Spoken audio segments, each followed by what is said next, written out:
The mountains above Silver Basin looked peaceful until a helicopter vanished behind the snowy ridge. Silas Whitmore and his German shepherd, Argus, reached the wreckage before the rescue teams could arrive. 3 lives were trapped on an unstable slope, while an isolated community waited desperately for power. But the crash was not caused by one mistake, and saving everyone would require more than courage. As urgency pushed the team toward dangerous choices, Argus kept warning them when the mountain was no longer safe. What Silas learned was simple but difficult. The strongest leader is not always the one who keeps moving. Tell us where you're watching from, and please like and subscribe to help us reach 1,000 subscribers and create more meaningful stories. Winter had given the North Cascades a deceptive gentleness. The sky above Washington was a pale, washed blue, nearly free of clouds. Weak sunlight spread across the snow-covered slopes, turning the entire valley into something luminous and untouched. A few flakes still drifted through the air, so light that they could only be seen when they crossed the sun. The mountain highway was almost empty.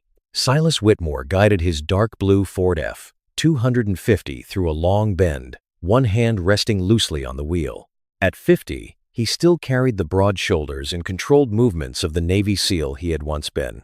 But time had softened the severity of his posture. Silver showed clearly at his temples. A thin scar crossed his left wrist beneath the cuff of his olive work jacket, and his slightly crooked nose gave his otherwise lean face an asymmetry that made him look more weathered than stern. He was returning from a routine inspection of the local avalanche warning system. The Forestry Service occasionally hired him to examine winter routes, review unstable slopes, and help rescue teams plan for storms. The work required judgment rather than speed. It allowed him to remain useful without returning to the kind of life in which every decision seemed to be measured by how quickly a man could move toward danger. Silas had come to value that difference. War had taught him what it cost to be the first person through every door. For years, he had mistaken endurance for responsibility and silence for strength. After leaving the service, he no longer wanted to prove that he could carry more than everyone else. At least, that was what he told himself. In the rear seat, Argus rested his head against the window. The 7-year-old German shepherd had a long, lean working build, with a black saddle across his back and warm honey-gold fur along his chest and legs. A narrow golden streak divided the darker fur on his forehead. The tip of his right ear curved slightly outward, the lasting result of an old injury. Another scar ran along his right front leg. Argus watched the passing trees with dark amber eyes. Whenever the truck crossed a gap in the forest, his ears rose. When the road entered the shelter of the pines again, they relaxed. Silas glanced at him through the mirror. "We're almost home." Argus struck the seat once with his tail. The cabin at Lost Creek was waiting for them. There was dry wood stacked beside the stove, coffee in the kitchen, and nothing scheduled for the rest of the afternoon. Silas imagined Argus sleeping near the fire while he repaired the loose hinge on the back door. It was a small plan. He had learned to appreciate small plans. Then another sound entered the quiet. The distant rhythm of helicopter blades. Silas looked through the windshield. A red and white civilian rescue helicopter was crossing the valley from west to east. It was far enough away that the markings were indistinct, but its color and flight path identified it as one of the aircraft operating out of the Regional Mountain Response Unit. Silas watched it for 3 seconds, then 5. His hand tightened around the steering wheel. The aircraft's nose dipped, recovered and dipped again. Its tail appeared to shudder sideways. The helicopter lost several feet of altitude before climbing too sharply. A casual observer might have blamed the mountain wind. Silas knew what wind correction looked like. This was not correction. This was a machine struggling to remain under control. Argus lifted his head. The dog rose without a command and placed both front paws against the rear door, eyes fixed on the moving shape above the valley. Silas reduced speed. The helicopter continued toward the eastern ridge. Its tail swung a few degrees beyond its line of flight, then snapped back. For one brief moment, sunlight flashed against the cabin windows. Silas felt an old instinct waking inside him. Not panic, calculation, distance, direction, elevation, possible landing zones, access roads, snowpack. His phone was already in his hand before he consciously decided whom to call. Dr. Naomi Pierce answered on the second ring. Naomi. Her voice carried the clipped focus of someone working, though Silas could hear a cabinet shutting in the background. I'm on Highway 20, east of Lost Creek, Silas said. I have a rescue helicopter crossing the valley with possible control failure. The pause on the other end lasted less than a second. How certain? I'm not certain it will go down. Silas watched the aircraft yaw again. But if it does, Alder Ridge will be the closest medical response. Naomi's tone changed completely.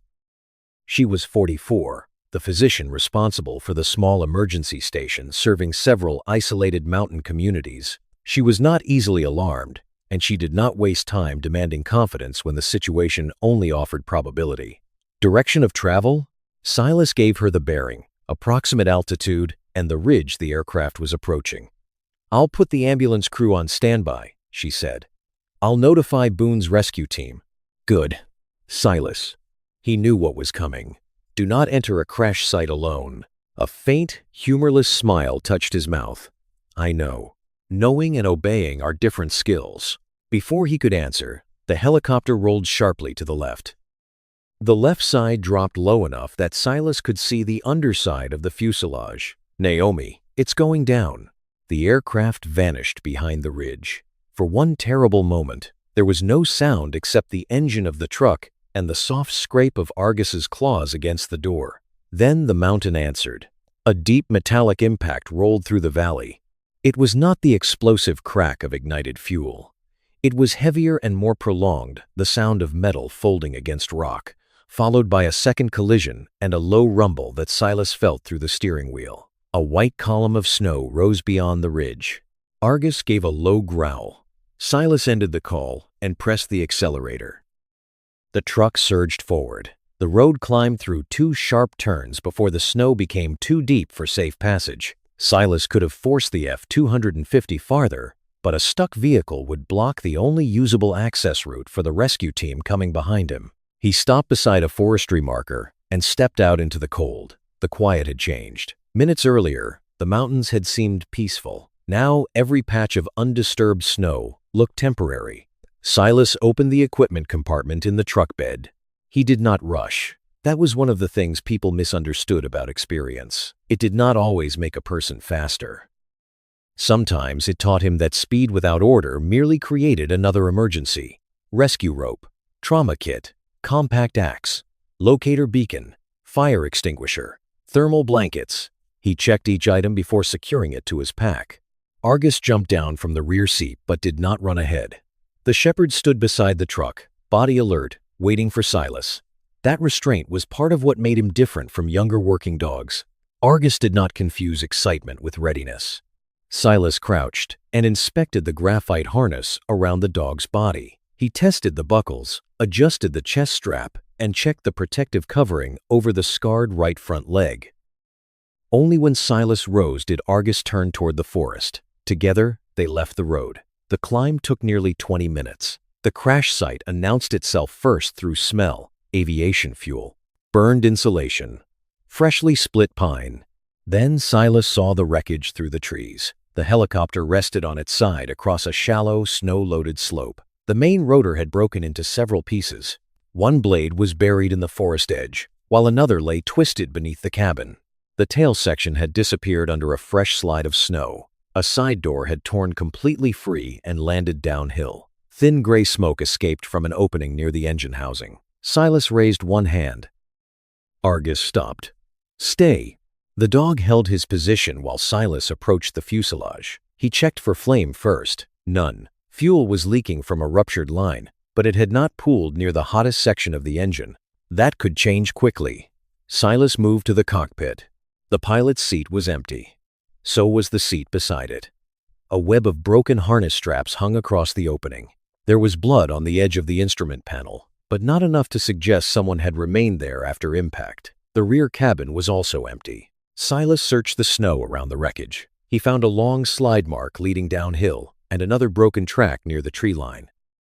At least 2 occupants appeared to have been thrown clear or had crawled away after the aircraft stopped. There were no bodies in sight, no voices, no movement. Silas let out the breath he had been holding. Good, he murmured. Maybe they got clear. He stepped away from the wreckage, preparing to follow the nearest trail. Argus did not move. Silas looked back. The German shepherd stood near the buried tail section, head lowered. His right ear angled toward the snow while the left remained fixed on the wreckage. Argus. The dog took one step closer to the tail. Then he began scraping. Once, twice, a third time, harder. Snow scattered behind him. Silas glanced at the unstable metal above the dog. Argus, back. The shepherd ignored the command. That alone changed everything. Argus was not disobedient. If he refused a clear order, he had found something more urgent than compliance. He dug again, driving both front paws into the compacted snow. The old scar on his right leg stretched beneath the fur. His claws struck something solid, but he did not stop. Silas reached him and dropped to one knee. "What do you have?" Argus lowered his nose into the shallow hollow he had opened, inhaled, and scratched again with sudden intensity. Silas put one gloved palm against the snow. He felt nothing. He removed the glove and pressed his bare fingers to the icy surface. Still nothing. Then he lowered his head and placed his ear against the snow. At first, there was only the muffled vibration of cooling metal, a soft ticking from somewhere inside the wreckage, the wind moving through broken trees. Then came another sound. 3 weak taps. A pause. 2 more. Silas lifted his head. Every part of him became still. Someone was under the tail. Not thrown free, not able to crawl away, trapped beneath the airframe and then buried when the impact loosened the upper layer of snow. Argus began digging again. Easy. Silas cleared the area with his hands, widening the hollow without striking the metal beneath it. The snow was dense and heavy.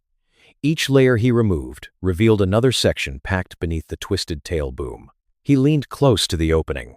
"I hear you," he called. "Stay still. Help is coming." No voice answered. Only one faint tap. Silas reached for his radio. "Alder Ridge, this is Whitmore." Naomi answered almost immediately. "I'm here." One survivor confirmed beneath the tail section. Alive, responsive by tapping. Entrapment is severe. "How stable is the aircraft?" Silas looked uphill. That was when he saw the fracture line. It stretched across the slope above the helicopter, narrow but unmistakable. Sunlight cast a thin shadow into the opening, making it appear like a dark thread drawn through the snow. As Silas watched, a few crystals dropped from the lower edge. The crack widened. Not much. Enough. The crash had disturbed the slab above them. The weight of the wreckage, the heat from the engine, and every movement around the tail were adding stress to an already unstable slope. Behind him, fuel continued to drip. Argus dug so hard that a claw began to bleed. Silas caught the dog's harness and pulled him back half a step. Argus strained toward the buried survivor. Naomi heard the change in Silas's breathing. "What do you see?" "Crown fracture above the site," he said. "The slab is starting to separate." "How long?" Silas studied the slope. There was no honest answer. Avalanches did not keep appointments. It could hold for 20 minutes. And the other possibility? It could release now. Naomi was silent. Silas looked at the buried tail, the fuel line, and Argus's blood marking the snow in small red points. He had spent years telling himself he was no longer the man who had to enter first. But the trapped person beneath him did not have the luxury of waiting for Silas to resolve his relationship with the past. "Rescue team is 12 minutes out," Naomi said. "Do not destabilize the frame unless you have a viable extraction path." Silas reached for the compact axe. "I don't have 12 minutes. That is an assessment, not a certainty." "No." He touched the worn copper coin in his pocket, feeling its familiar edge against his fingertips. For years, the coin had reminded him of the cost of decisions made too quickly. Now it reminded him of something else. Caution was not the same as absence.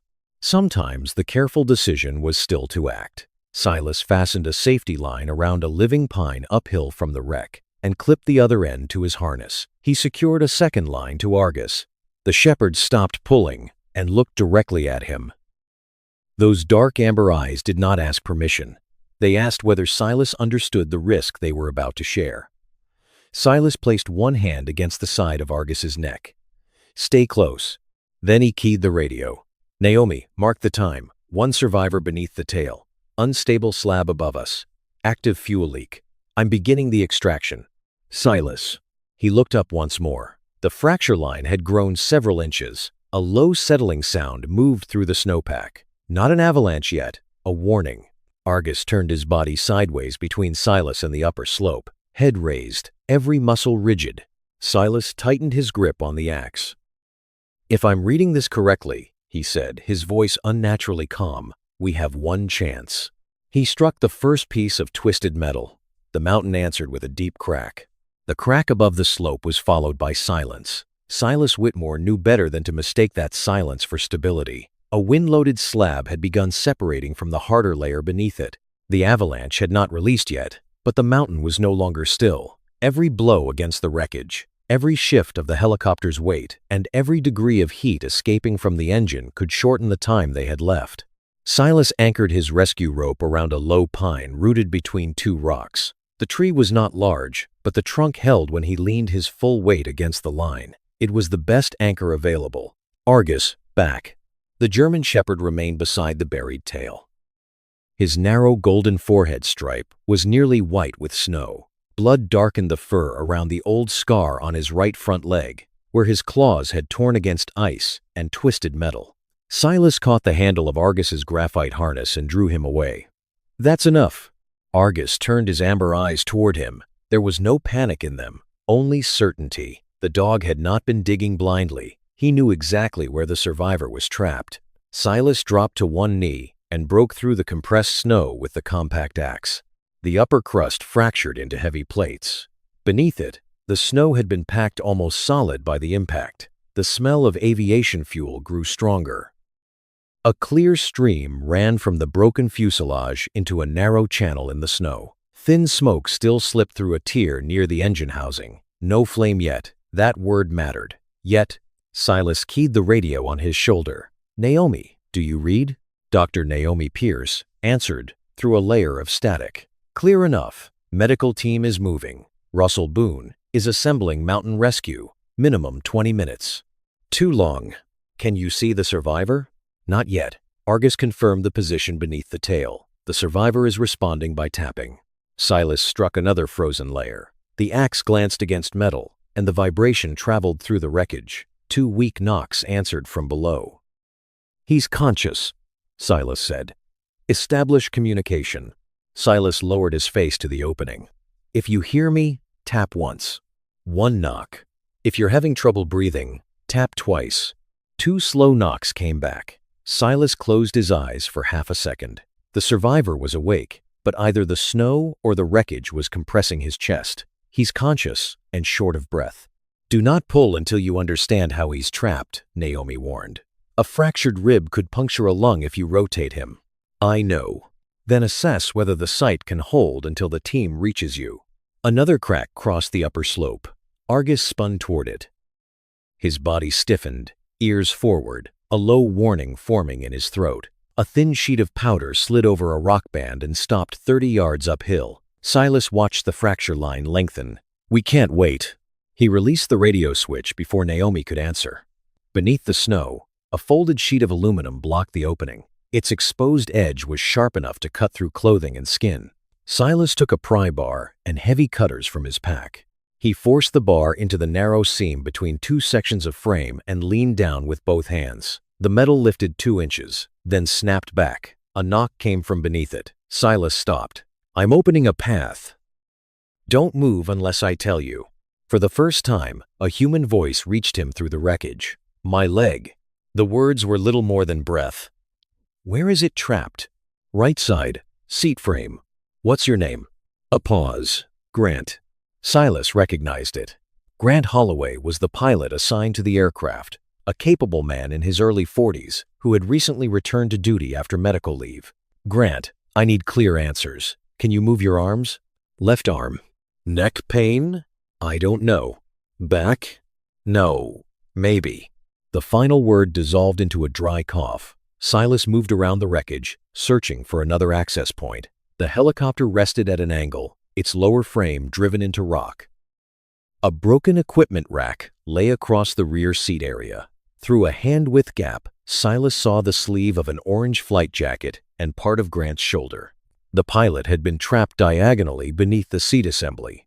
A support bar pressed across his right thigh. Snow had entered around his ribs and upper body, leaving little room for his chest to expand. Silas could not pull him through the existing gap. The seat restraint had to be released or broken first. He reactivated the radio. "I have visual contact. Right leg pinned by the seat structure. Chest space is restricted. No obvious major bleeding. Skin color? Pale. Breathing?" Silas watched through the opening. One deeper breath every 15 or 20 seconds. Shallow respirations between. Possible rib injury or compression. Free the chest as soon as you can, but keep his neck aligned. Silas reached for the rescue hammer. "Understood. Russell is 15 minutes out." A deep groan moved beneath the snowpack. It was no longer the brittle sound of a surface crack. The whole slab seemed to settle against the mountain. Argus barked once. Silas looked uphill. A distant ribbon of snow had begun to move. Not the main slide. A warning from its outer edge. "I don't have 15 minutes, Silas said. "What are you planning?" "To remove him. Not before the leg is free." "Then I free it now." Silas set down the radio and drove the hammer against the seat bracket. Once, twice, again. Each impact shook the aircraft. Fuel trembled from the ruptured line and dotted the snow. Grant groaned beneath him. Silas stopped immediately. "More pain in the leg?" "Keep going." The answer came through clenched teeth. Silas changed the angle of the bar. The fourth strike cracked the bracket. The fifth forced one side loose. The seat dropped. Grant screamed. Argus rushed toward the opening, whining low in his throat. "Grant, look at me." Silas lowered himself until the pilot could see part of his face. "I'm going to pass a strap under your shoulders and hips. The others? We'll find them. There are 2. You stay with me."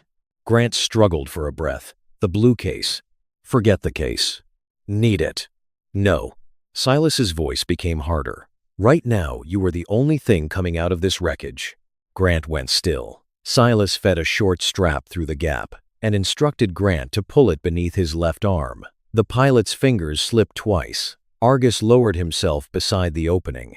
Grant saw the dog's muzzle and reached out with a trembling hand. Argus touched his nose to the pilot's fingertips. Grant's breathing slowed, only briefly.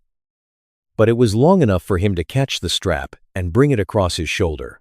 Silas secured the first loop. The second had to pass beneath Grant's hips. The clearance was so narrow that Silas could work only by feel. A jagged edge tore his outer sleeve, but he continued until the webbing emerged on the other side. A drop of fuel struck his glove. "Strap is set," he told Naomi. "Confirm the leg is released before pulling." "It isn't." "Silas, if I wait, we all disappear under this slope." He transferred the main rescue line from his own chest harness to the extraction strap around Grant. A shorter safety branch remained clipped to Silas and the pine anchor. Then he turned to Argus. Behind the rock, the dog did not move. "Argus, back." Argus looked from Silas to the opening. At last, he limped toward a shallow stone channel several yards away. He stopped there, refusing to retreat farther. Silas wrapped both hands around the rope. "When I pull, keep your chin toward your chest. Don't push with the right leg. Don't twist. My leg may break. It may already be broken." Silas looked up the slope once more. The fracture line was advancing faster now. A broad section of snow to their right collapsed, sending a cloud of powder downhill. There was no perfect decision left. Only a decision that might keep Grant alive. Silas pulled. The rope tightened. Grant moved several inches, then stopped. A cry tore out of him. Silas eased the tension and shifted left, changing the angle around the seat bar. He pulled again. Metal shuddered. Grant's jacket caught against the torn aluminum and ripped from shoulder to waist. His body slid nearly half a yard. The leg remained trapped. "Stop," Grant gasped. "It won't come." Silas reached through the gap and felt along the trapped limb. The support bar was no longer the problem. A twisted lap restraint had wrapped around Grant's ankle and snagged on a broken bolt. Silas drew his rescue knife. "I'm cutting the belt. Do not move." He pushed the blade into the narrow gap. The restraint was stretched tight. Each sawing motion brought the knife dangerously close to Grant's shin. Above them, a heavy detonation rolled across the ridge. Argus began barking. Silas looked up. The entire upper slab was lowering as one piece, like a sheet being pulled from the mountain. The avalanche had released. "Silas!" Naomi shouted through the abandoned radio. "Get out now!" Silas cut harder. The final fibers parted. Now. He seized the rope and pulled with everything he had. Grant slid from beneath the metal. His shoulder struck the snow, and the rest of his body followed. His right leg bent at an unnatural angle, but he was free. Silas did not stop. The moving snow accelerated above them. Small pines snapped beneath it, the air filled with a deep, continuous roar. Silas dragged Grant toward the rock channel in short backward steps. Argus ran forward, seized the upper handle of Grant's torn jacket and pulled beside him. "Argus! No!" The dog ignored him. Together they reached the channel as the first wave struck the wreckage. Metal folded with a violent shriek. The helicopter turned, its shattered rotor lifting once before vanishing into white. Silas pushed Grant deep into the stone depression, threw a thermal blanket over him, and covered the pilot's upper body with his own. Argus forced himself into the remaining space against the rock. The avalanche split around the channel. The main weight passed to either side, but powder and debris poured over them. Snow buried Silas to the ribs. His lungs emptied beneath the pressure. For several seconds, the world contained no sound and no color. Silas held one forearm over Grant's face, preserving a pocket of air. Argus pressed against his shoulder. Then the pressure eased. The snow continued downhill, carrying branches, wreckage, and the entire tail of the helicopter with it. Silas broke through the surface and coughed until he could breathe. "Grant." The pilot did not answer. Silas found a pulse in his neck. Weak, regular. His chest was still moving. The radio was gone, buried near the original wreckage. Silas checked Grant's pupils, stabilized his neck, and examined the injured leg. The lower limb was swelling rapidly, but there was no uncontrolled bleeding. Argus struggled upright. The shepherd shook snow from his coat and looked uphill. "Argus." The dog turned. "Come here." Argus crossed the short distance, but he no longer placed full weight on his right front leg. A fresh cut ran through the fur above the old scar. Blood had already soaked into the honey-gold hair. A shard of metal or stone must have struck him during the extraction. Silas stared at the wound. For one sharp instant, the sight felt more personal than Grant's broken leg or the vanished helicopter. Argus had followed him into danger without hesitation. That did not mean Silas had the right to spend the dog's body as though loyalty were an unlimited resource. He opened the trauma kit. Grant came first. Silas splinted the pilot's right leg and secured it with two broad bands. Then he cleaned Argus's wound, applied pressure, and wrapped the injured limb. The dog did not watch what Silas was doing. His nose remained turned toward the valley below. Silas tied the final knot. "There are still two people." Argus rose. His body tilted away from the injured leg, but his focus had not changed. Silas looked at Grant. He could not leave an unconscious man exposed on the slope, but he could not ignore the missing crew either. A burst of static came from Grant's flight jacket. Silas searched the torn pockets and found a compact aviation radio with a cracked display. "This is Silas Whitmore. Does anyone read?" Static answered. Then a woman's voice broke through. "Hear you. Location unknown." Silas sat upright. "Identify yourself." "Erica Sloan, flight engineer." Her breathing was uneven. "Erica, describe your injuries." "Shoulder, ribs. Can't stand." "Is Colin Mercer with you?" "No." Silas looked at Argus. The dog had turned southeast. The direction did not match the strongest signal from Erica's radio. Two survivors, separated. One could still speak, the other could not. Silas pressed the transmitter. "Erica, keep the channel open. Say something every 30 seconds. I'll mark your signal." "I can't see anything." "You don't need to. Just keep talking." Grant stirred. His eyelids opened slightly. "The others?" "Erica is alive." "Colin?" "Unknown."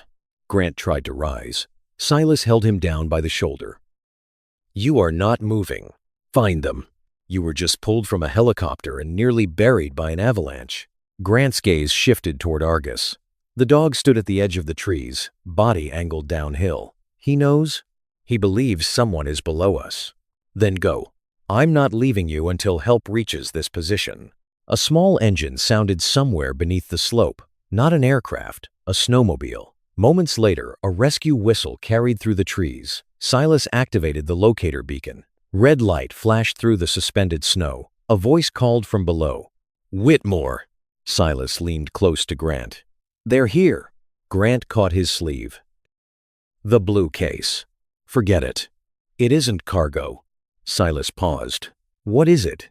"Communications equipment for Silver Basin. Their clinic lost power. We had a generator, medicine, and backup radios." Grant closed his eyes to collect another breath. "They're still waiting." Silas looked down the altered slope.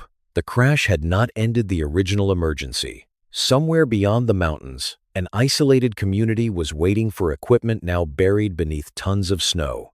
But that problem could not be solved while 2 crew members remained missing. Russell Boone emerged through the trees with 3 rescuers behind him.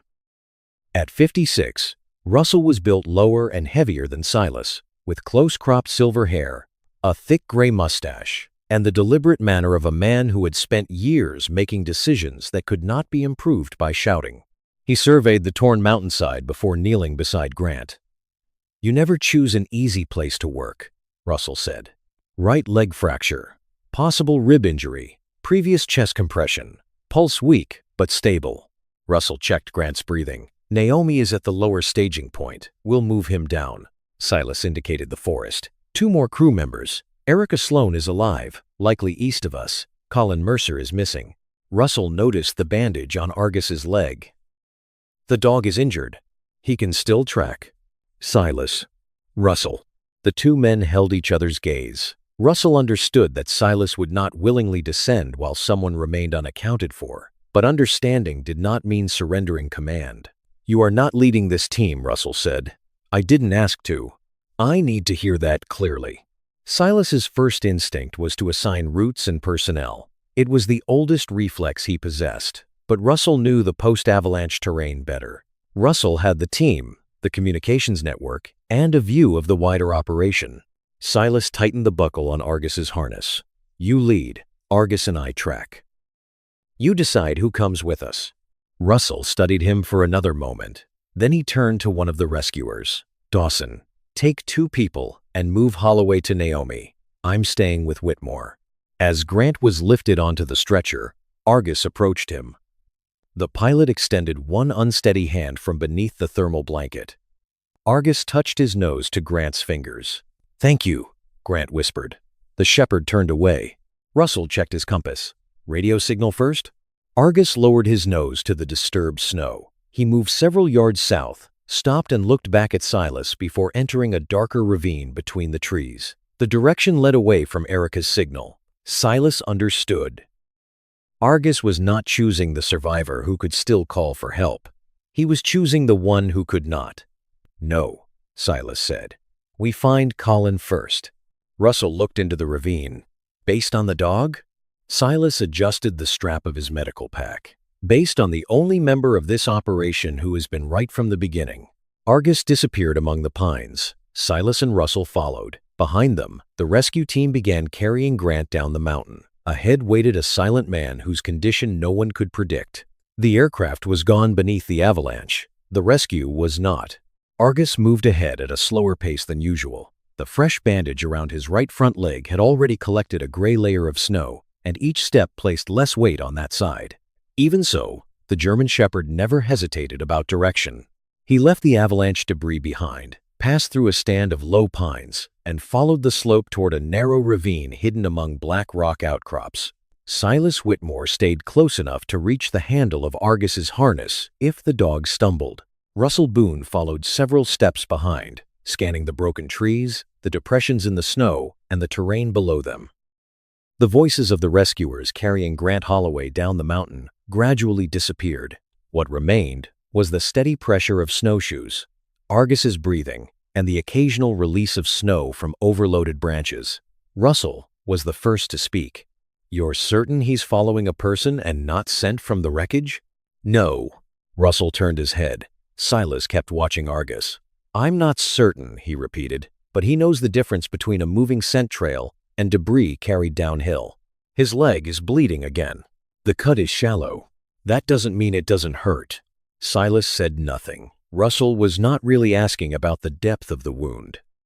He was testing whether Silas would keep pressing an injured partner simply because the work was unfinished. Argus stopped beside a young pine snapped at chest height. He lowered his muzzle to a patch of snow caught against the bark, then moved around the trunk. Silas crouched beside him. A strip of dark blue fabric hung from a broken branch. It was not part of the helicopter. It came from a flight uniform. Silas held it low enough for Argus to smell. The dog inhaled once and immediately turned southeast. Russell studied the snow. Someone came through here. There were no clear footprints. Instead, a shallow trench ran between the trees, broken by places where knees or hands had compressed the snow. The person had not been walking. He was crawling, Silas said. Or trying to. Russell pointed to the fading edges of the trail. This is older than I'd like. Argus continued downhill. 10 minutes later, the forest opened into a broad depression. The surface looked flat, interrupted only by the tips of willow branches and a dark line crossing the white ground in the distance. A creek. Water still moved beneath the ice. Russell raised one hand. Stop. He drove a probe into the snow in front of them. The tip broke through almost immediately. Running water had hollowed out the snow near the bank, leaving a thin roof over empty space. Argus stood at the edge and turned his head left. A drag mark followed the creek before disappearing near a fallen spruce. Silas studied it.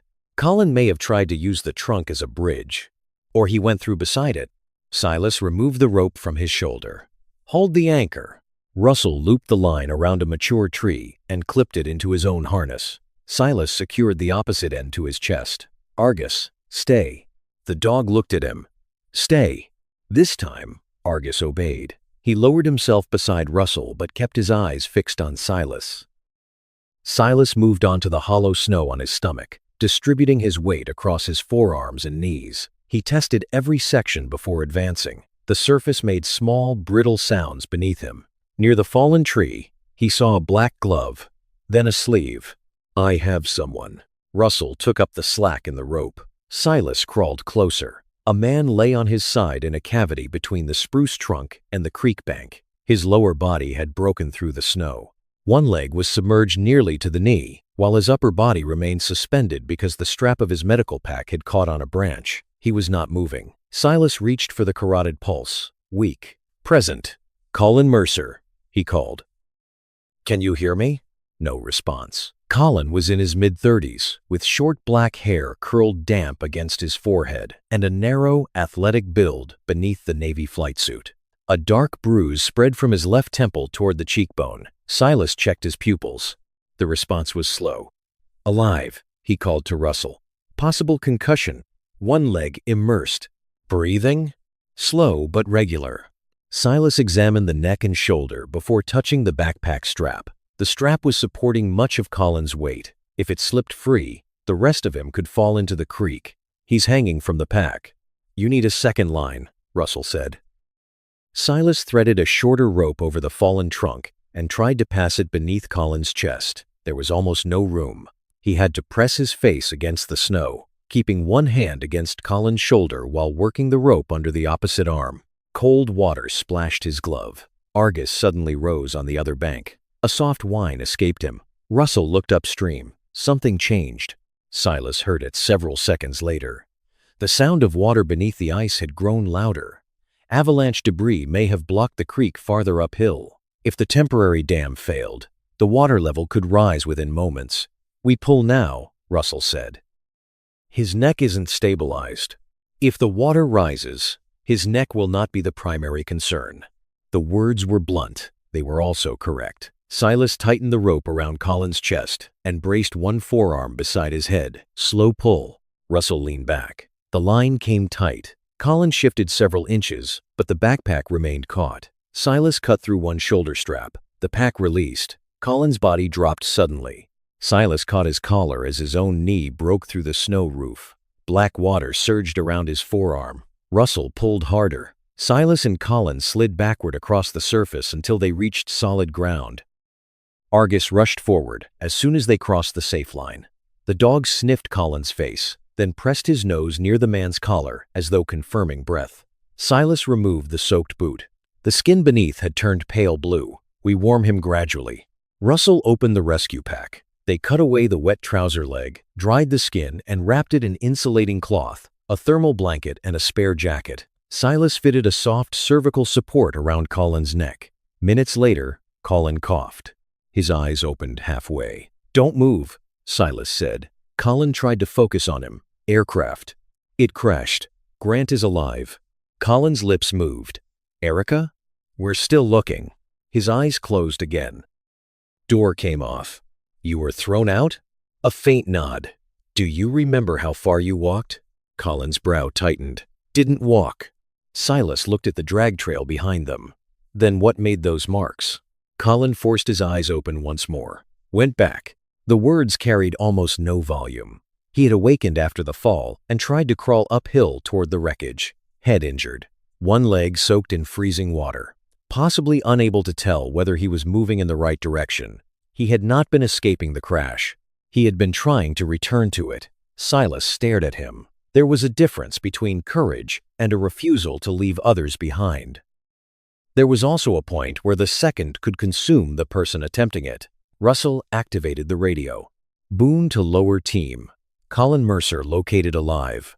Reduced consciousness, probable concussion, and cold water exposure. Send a litter team with active warming equipment to my coordinates." Naomi answered. "Grant reached the staging area and is temporarily stable. Do not let Colin stand. Do not rub the cold limb. Monitor respiration." "Understood." Silas looked toward Argus. The shepherd had not settled. His body faced east, toward the fading signal from Erica's radio. Russell noticed. "We cannot move Colin and continue searching at the same time. The litter team is coming. 15 minutes at best." Silas checked Argus's injured leg. The bandage was darker now. "Argus stays with Colin." The dog turned toward him. Silas placed a hand against his shoulder. "Stay." Argus looked east. "He needs you here." Colin moved one cold hand and touched the fur along Argus's neck. The dog lowered his head. After several seconds, Argus lay beside him. Silas knew the dog did not approve, but he accepted the assignment. Russell watched Silas tighten the straps on his pack. "Only the two of us continue? Erica still has a radio. That radio can stop at any time, which is why we move now." Russell looked once more at Argus. "You're leaving your best search tool behind." "No." Silas looked at Colin, whose hand remained buried in the shepherd's thick fur. "I'm leaving a member of the team with the person who needs protection." Russell said nothing further. They headed east. Erica Sloane's signal faded in and out with the terrain. Whenever the radio captured her voice, Silas asked her to count or describe what she could see. White-barked trees. Any exposed rock? A low wall. Running water? No. Fuel smell? No. Each answer removed part of the search area. Erica was not near the creek. She was not downwind from the wreckage. Most likely, she had been thrown toward a secondary slope and slid into a stand of aspens. They crossed an opening and found the first debris.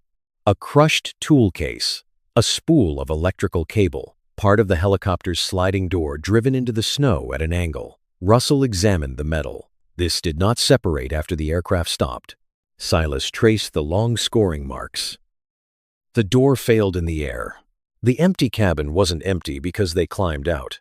Silas remembered the relief he had felt at the wreckage. Maybe they escaped. It had been the easiest explanation. Argus had forced him to look again. "No," Silas said. "They were thrown out." They found blood on an aspen trunk at shoulder height. Beyond it, a deep impression marked where a body had slid down the slope. Silas raised the radio. "Erica, can you hear me?" No answer. He tried again. A faint voice finally returned. "I hear you. We're close. Don't come straight down." Silas stopped. "Why?" "Ice." Russell tested the slope. Beneath the snow was a smooth sheet of frozen rock. A direct step would send them sliding over the low ledge below. "Can you see us?" Silas asked. "Shadows." They moved right, secured themselves to a cluster of trees and descended from the side. Erica lay beneath a rock wall almost 10 feet high. 2 saplings had stopped her slide. Her left arm was pressed against her chest, and the shoulder sat visibly lower than it should. Scratches covered her face, but her eyes remained alert. Beside her rested a blue metal case. Russell crouched near her feet. "Can you feel both legs?" "Yes." "Neck pain?" "No." "Shoulder?" A trace of a smile appeared. "It appears to be somewhere else." Russell glanced at Silas. "Obvious dislocation." Silas checked the pulse at her right wrist. "Fast but steady. Pain when breathing deeply?" "Right side. Possible rib fracture." Erica looked uphill. "Grant?" "Alive." "Colin?" "Alive." Her eyes closed. For the first time, tension left her body, only for a moment. Then, her right hand tightened around the handle of the blue case. "It has to reach Silver Basin." Russell looked at the radio case. "You nearly froze protecting equipment?" "Not the equipment." She breathed carefully. "They lost communications last night. The clinic is running on backup power. This gives them a medical channel and generator coordination." Silas studied the snow around her. Erica had used her body to shield the case from the rocks. "You can let go," he said. She looked at him. "You pulled Grant out?" "Yes." "Did he tell you why we flew?" "Only that Silver Basin was waiting." Her jaw tightened. "Grant knew about a tail system warning." Russell's eyes shifted to her. "Before takeoff?" Erica did not answer immediately. Snow blew from the ledge and caught in her chestnut hair. "The vibration sensor triggered during inspection," she said. "I requested that the mission be held." "Grant believed the sensor was iced?"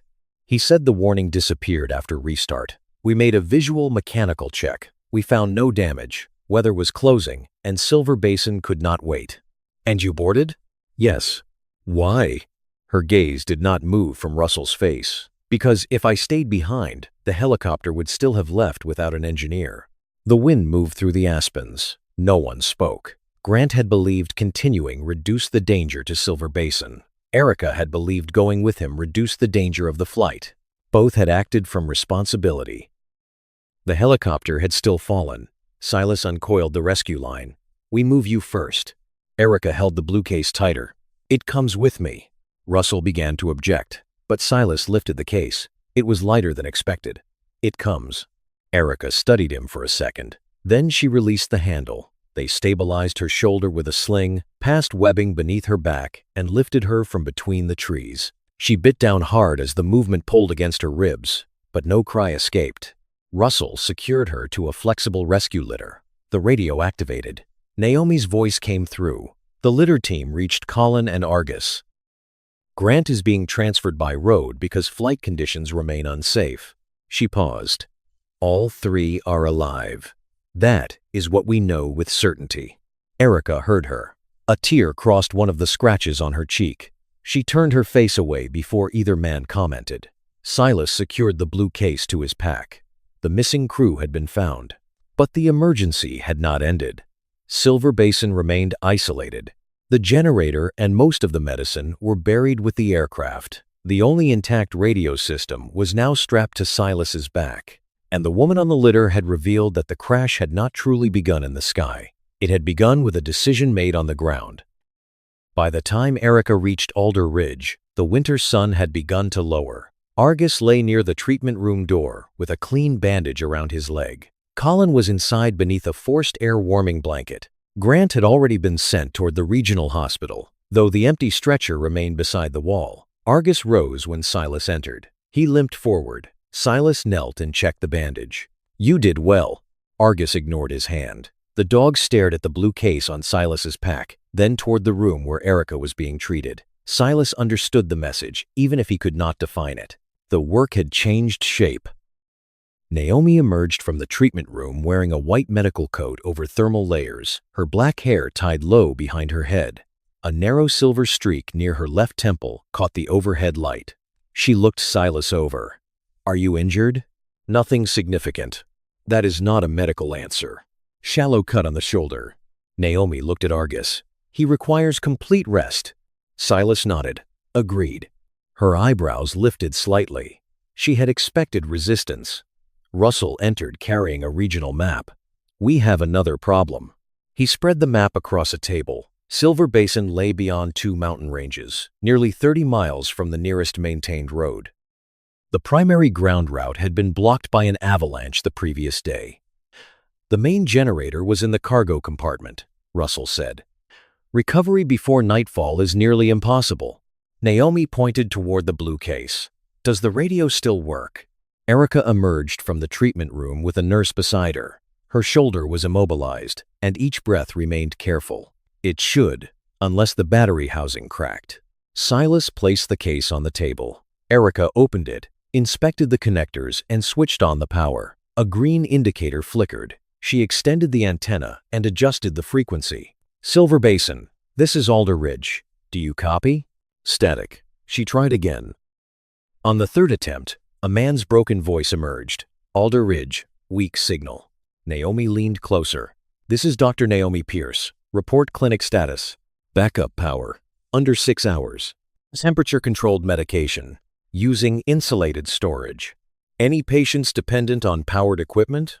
The silence lasted too long. One patient uses nighttime respiratory support. 2 require dialysis within 36 hours. No one in the room moved. Russell studied the map. The standard route is closed. Erica pointed with her right hand to a thin line through national forest land. Old Northern Transport Road. Silas knew it. Before the wildfire years earlier, logging equipment had used the route. Since then, washouts, fallen timber, and shifting slopes had reclaimed much of it. That is no longer a road, he said. Russell looked at him. Could tracked vehicles use it? Possibly. Naomi heard what he did not say. What does possibly mean? Silas looked down at Argus. The dog had helped save 3 people that day. Now Argus needed rest. Silver Basin needed another delivery. Not by helicopter, not by one man trying to outrun every risk. A ground operation would need people willing to stop one another before urgency became recklessness. Silas returned his attention to the map. It means a convoy could reach them before morning. And if the route has changed? Russell asked. We turned back. Russell held his gaze. Would you? Silas did not answer immediately. The question was not about the road. It was about the helicopter, about Grant, about every moment when good intentions made retreat feel like failure. Argus rose, stepped beside Silas, and pressed his nose lightly against his wrist. The familiar gesture carried no command to move, only a reminder to think. Silas rested a hand on the dog's head. This time, he said, I do not go unless the decision belongs to the whole team. Russell looked down at the route. Naomi began writing a medical supply list. Erica kept one hand beside the blue radio. Outside, snow drifted through the last cold light of afternoon. The search for the missing crew had ended. Before darkness settled over the mountains, they had to decide whether to begin something even more dangerous. The blue radio hissed softly at the center of the table. Outside Alder Ridge, snow continued to fall through the clear winter light. The flakes moved slowly past the windows, almost peaceful enough to belong to a different day. No one in the map room answered Russell Boone immediately. Will you actually turn back if the route becomes unsafe? Silas Whitmore kept his eyes on the faded line crossing the northern forest. Part of the road had been abandoned for nearly 8 years. Another section entered the burn scar left by a wildfire, where dead trunks still stood beneath the snow like blackened poles. The route might take them to Silver Basin before dawn. It might also trap them in the mountains until their fuel ran out. Argus stood beside Silas with a clean white bandage around his right front leg. The German shepherd was not watching the map. He was watching Silas, waiting. Silas rested a hand against the dog's neck. Yes, he said. If Russell says stop, we stop. Russell did not sit down. Not after 10 minutes of arguing. You won't need to argue. Not after you decide to move around me. I won't. And you do not change the route on your own because you think you see a faster way. Silas lifted his gaze. I won't. Dr. Naomi Pierce closed the medical folder in front of her. Then we define authority now. Russell pointed to the route. I make terrain and movement decisions. Naomi has final authority over medical condition. Erica controls communications, power, and repair decisions. Silas guides us through the abandoned section he knows. Naomi glanced down at Argus. And him? Silas considered the dog. Argus warns us. Russell completed the thought. And we listen. No one uses him as a reason to move faster, Russell added. Agreed. And no one ignores him if he refuses a route. Silas held Russell's gaze a moment longer. Agreed. Only then did Russell pull out a chair. At the far end of the table, Erica Sloane worked one-handed on the blue radio. Her left arm was immobilized in a sling. The shoulder had been reduced, but pain tightened her face each time she shifted position. She removed the battery cover. 60% remaining, she said. If we transmit only during scheduled windows, it may last 2 days. Silver Basin has less than 6 hours of backup power, Naomi said. They can extend that by shutting down all non-essential equipment. The clinic has very little left to shut down. Erica placed a screwdriver beside the radio. The generator carried by the helicopter is gone for tonight. We will not recover it through the avalanche debris. Russell looked toward the equipment room. What do we have here? 2 portable generators, Naomi said. One powers this station. The other is for field use. Capacity? Enough for a small treatment area, not for an entire community. Erica thought for a moment. With controlled load cycling, it could run medical devices, medication refrigeration, and 1 heated shelter. But we need fuel. How much? At least 80 gallons for 48 hours. Russell shook his head. We cannot haul that much on one tracked vehicle. We may not need to, Silas said. Everyone turned toward him. Silver Basin uses agricultural machinery. They may already have diesel. The portable unit runs on gasoline, Erica replied. Do they have another generator? Erica drew the radio closer. We should ask. Naomi pressed the transmitter. Silver Basin, confirm all fuel reserves and generators currently available. Static filled the room. Then the clinic manager's voice broke through. There is an old agricultural generator at the cooperative. It has not started since early winter. Approximately 100 gallons of diesel remain. Erica straightened. Model number? The reply was distorted. She asked twice more before writing the manufacturer and model on a sheet of paper. That unit could power both the clinic and the community hall, she said. Assuming the regulator is still functional.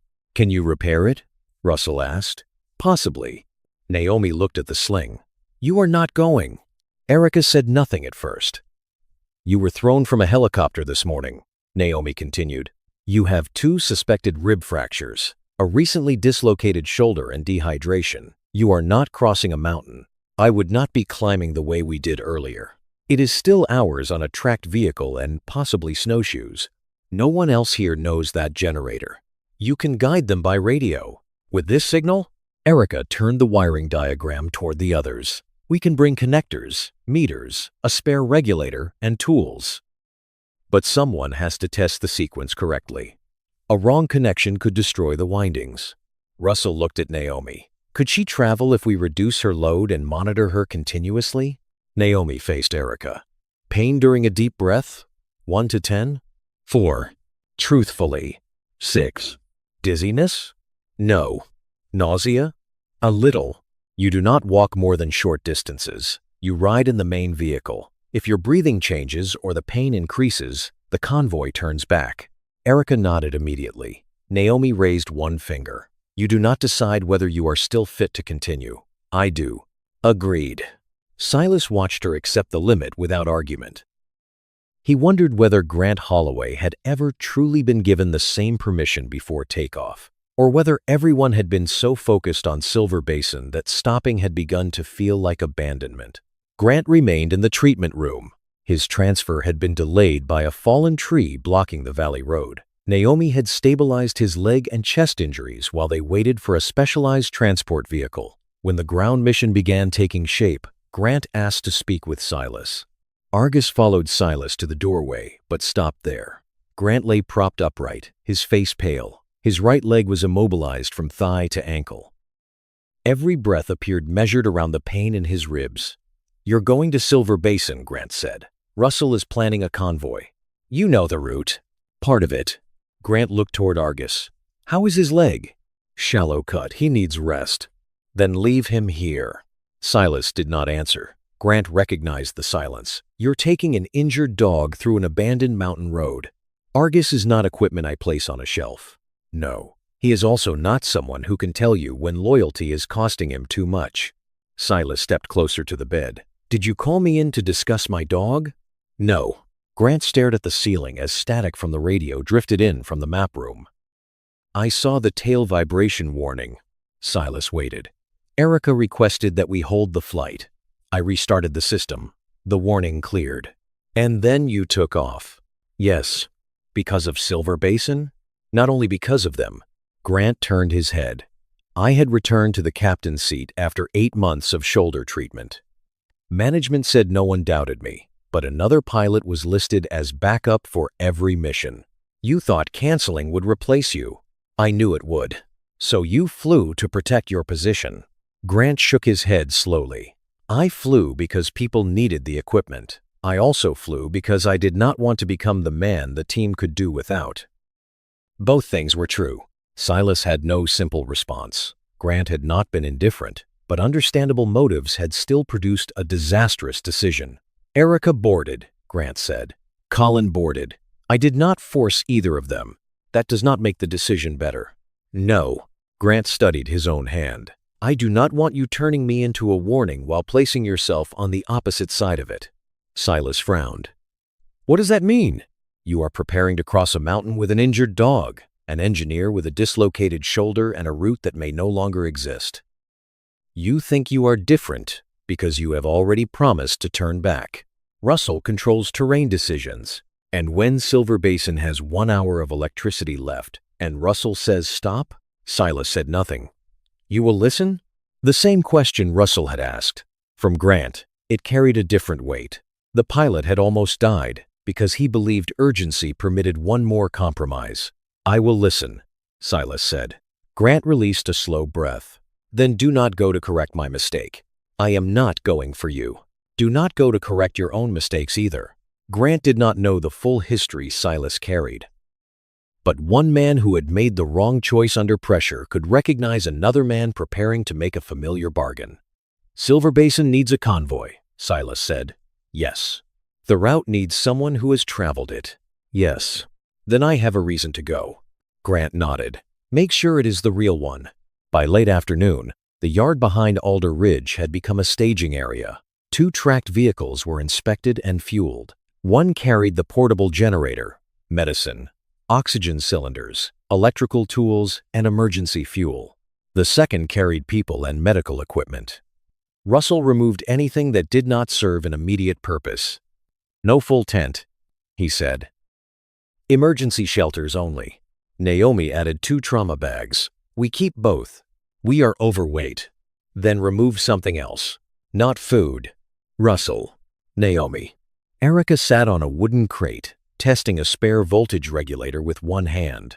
Silas stood near the lead vehicle with Argus. The dog had eaten, drunk water, and slept for almost an hour.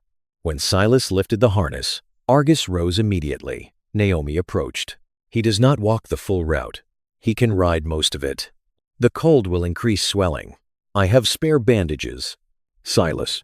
He looked at her. Naomi lowered her voice. Are you taking Argus because this convoy requires him? Silas looked at the dog. The route crosses dead forest and hidden ice. He may identify hazards before we can. That is the operational answer. What other answer do you want? The honest one.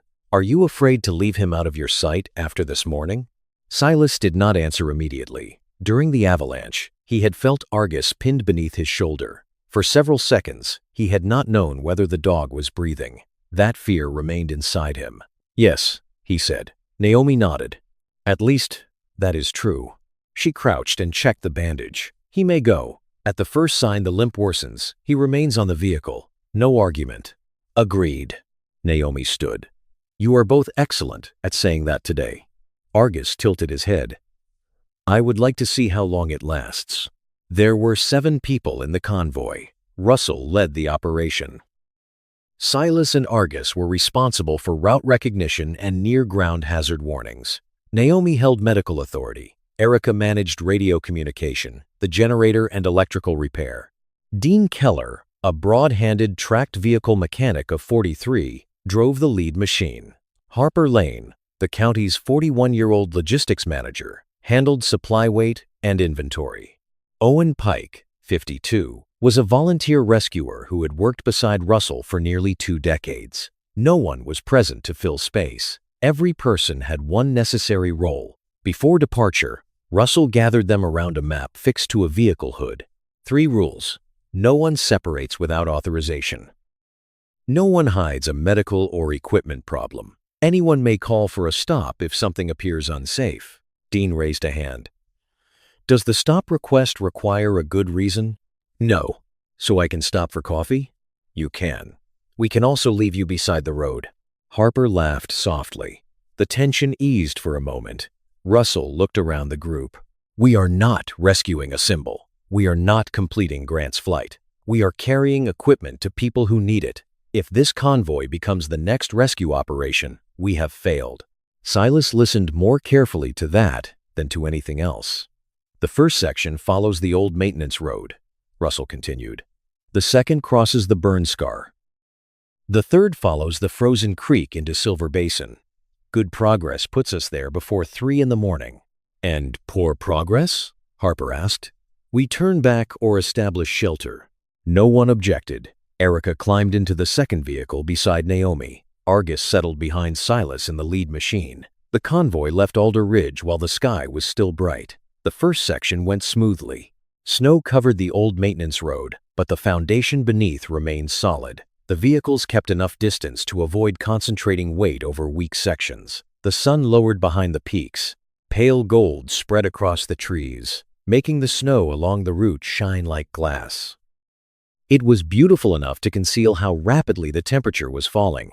Argus sat upright whenever they crossed a slope, nose turned toward the wind. Silas checked him often. The injured leg rested on folded padding rather than the metal floor. Nearly 2 hours later, they reached an old wooden bridge over a narrow water channel. The structure appeared intact. Snow covered every plank. Russell signaled a stop. Dean shut down the engine, and silence settled around the convoy. Silas? Silas stepped down and probed the bridge. The central frame feels solid. What about the surface? Unknown. Russell looked at Argus. Let him assess? Silas unclipped the short lead but gave no command. Argus walked to the bridge, smelled the snow, and took 3 careful steps. Near the center, he stopped. His ears turned toward the space beneath the deck. Then he backed away. No barking, no panic. A simple refusal. Dean leaned toward the edge. Maybe he hears the water. Silas lowered himself and shone a light through a gap between the boards. A supporting beam beneath the bridge had cracked nearly through. The snow made the structure appear safe from above. We do not cross, Russell said. Silas studied both banks. A gentler section upstream might allow the tracked vehicles to descend and cross the frozen channel. It would cost at least 40 minutes. Silver Basin had fewer than 4 hours of backup power. Silas looked back at the bridge. One vehicle might cross at a time if they reduced weight and followed the strongest beam. Might. He knew how to try.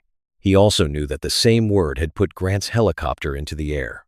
Russell waited without reminding him of their agreement. Upstream route, Silas said. Dean restarted the vehicle. No one praised the choice. As Silas passed Russell, the rescue leader spoke quietly. That was the right decision. It was also the slow one. Right does not mean fast. Darkness had settled by the time the convoy crossed the channel. Headlights moved between snow-covered trunks. At the scheduled radio check, Silver Basin reported roughly 3 hours of power remaining. One patient had begun struggling because the respiratory support machine could not remain on continuously under reduced power. Naomi instructed the clinic to rotate equipment and keep the patient elevated. Erica checked the time. If nothing else stops us, we can still arrive before failure. Russell did not answer. Ahead lay the old burn scar. Dead trunks crowded the slope, black and narrow beneath the snow. Heavy accumulation clung to brittle branches. Silas had traveled this route before the wildfire. Back then, living trees had held snow and broken the wind. Now the entire structure of the land had changed. Russell stopped the vehicles at the forest edge. This is an assessment point. Everyone climbed down. Argus moved several steps through the snow. His pace was slower, but the limp had not worsened. Silas unfolded the map. The original route goes straight through for 2 miles. Dean swept his light across the burned trees. One gust, and those come down like matches. There is almost no wind, Harper said. Owen looked toward the upper branches. They do not need wind. The snow load may be enough. Erica checked the radio. Silver Basin is under 3 hours. Russell looked at Silas. Alternate route? A western rock ridge. Almost 3 additional miles. Tracked vehicles? Uncertain. Russell turned toward Argus. The shepherd approached the entrance to the dead forest, lowered his nose, and stopped. Silas waited. Argus took several more steps. Then he turned sideways and stood across the route. He would not continue. Dean looked at Silas. Does he do that often? No, Russell asked. What do you see? No active slide signs. No falling timber. The surface feels stable. But Argus refuses. Yes. The radio cracked behind them. Backup power. 2 hours, 40 minutes. Every face turned toward Silas. No one asked him to make the final decision. Russell held command. But Silas knew the old route, and Argus belonged to him. He had to decide whether the warning was meaningful enough to alter the plan. Silas walked to the dog. Argus looked up and touched his nose to Silas's wrist. Silas had always understood that gesture as the moment before they moved forward together. For the first time, he considered that Argus might be asking for the opposite. Silas turned toward Russell. We do not enter the burn scar. Russell nodded without delay. We take the western ridge. Erica looked at the time but did not object. Naomi closed her coat. Dean turned the lead vehicle. The convoy began changing direction. No one yet knew what waited on the longer route. They only knew that a warning had been heard before disaster was required to prove it correct. Argus climbed back into the vehicle and settled beside Silas's boots. As the headlights turned toward the dark western ridge, the dog kept his head raised. The dead forest was behind them. But the night was not finished, testing their promise. The convoy turned west and left the dead forest behind. The alternate route was not truly a road. It was a narrow band of high ground once used by fire crews before the area had been closed. On the map, it appeared as a thin gray line. Beneath the night snow, most evidence of it had vanished. Dean Keller drove the lead-tracked vehicle, with Russell Boone beside him, the waterproof map braced across his knees. Behind them, Silas Whitmore sat close to Argus. One hand held the dog's harness steady whenever the machine crossed, buried rocks, or dropped into a hollow. The second vehicle followed at a distance. Naomi Pierce sat with Erica Sloan, while Harper Lane and Owen Pike kept the medical crates and generator tools from shifting. The sky was completely dark. The headlights revealed only the next few yards, ice-coated stone, leaning trees and snow fading into blue-gray emptiness. Silver Basin could not be seen. The blue radio made certain it could not be forgotten. Backup power is down to 2 hours and 10 minutes, Erica reported over the internal channel. Naomi leaned closer to the speaker. The respiratory patient? Stable while the machine is running. They are shutting it down for 10 minutes every half hour to preserve battery. Russell pressed his lips together. That was not treatment. It was a method of delaying failure. Dean reduced speed as the ridge narrowed. The mountainside rose steeply on the right. On the left, the ground dropped into a ravine hidden beneath wind-blown snow. The route is barely wider than the tracks, Dean said. Stay inside, Russell replied. There are rocks inside. Then avoid them. Dean glanced sideways. Excellent guidance. Silas barely heard them. Argus was sitting upright, his head angled toward the ravine. His nose remained fixed on the left edge of the route. Stop. Dean braked at once. Silas released the restraint and stepped down. Argus followed, but the moment his injured front paw touched the snow, his body tightened. Naomi saw it from the second vehicle. The pain is worse. Silas examined the bandage. There was no fresh bleeding, but swelling had increased beneath the wrap. Argus continued staring at the outer edge. Silas loosened the short lead. The shepherd moved 3 steps, lowered his muzzle, and stopped. Russell drove a probe into the snow.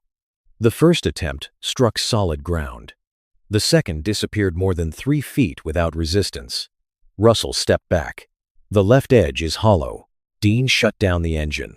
Silas cleared a thin surface layer with a shovel. There was no road beneath it. Wind had built a snow roof across a deep break in the rock. It looked identical to the surrounding ground, but the weight of a vehicle could collapse the entire shelf. Dean stared at the track mark, ending inches from the habits. That dog just kept us from becoming a permanent feature of the ravine. Argus looked only at Silas. Back in the vehicle, Silas said. Argus placed one paw on the step, stopped, and tried again. Silas lifted beneath his chest. Naomi approached before the dog was fully inside. That is enough. Silas met her eyes. Argus does not walk again tonight, she said. No route checking. No getting off the vehicle, unless there is an immediate emergency. He can still scent from.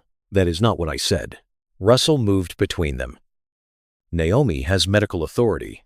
Silas looked at the swollen leg. Argus had stopped hiding the pain well enough for anyone to believe it. All right. Naomi rewrapped the limb and added padding. No wait until we arrive. Silas settled Argus onto the rear platform and secured him. Russell watched. You all right? No. The honesty stopped Russell for a moment. Silas fastened the restraint. But we continue. We continue after we find solid ground. It took nearly half an hour to mark the false edge and create a safe passage. Owen and Harper placed stakes along the hollow shelf. Dean reversed and brought the lead vehicle against the rock wall, where exposed stone could bear the weight. The machines crossed one at a time. No one stood near the ravine. No one spoke about time. Everyone checked it. When the second vehicle cleared the danger, the radio sounded.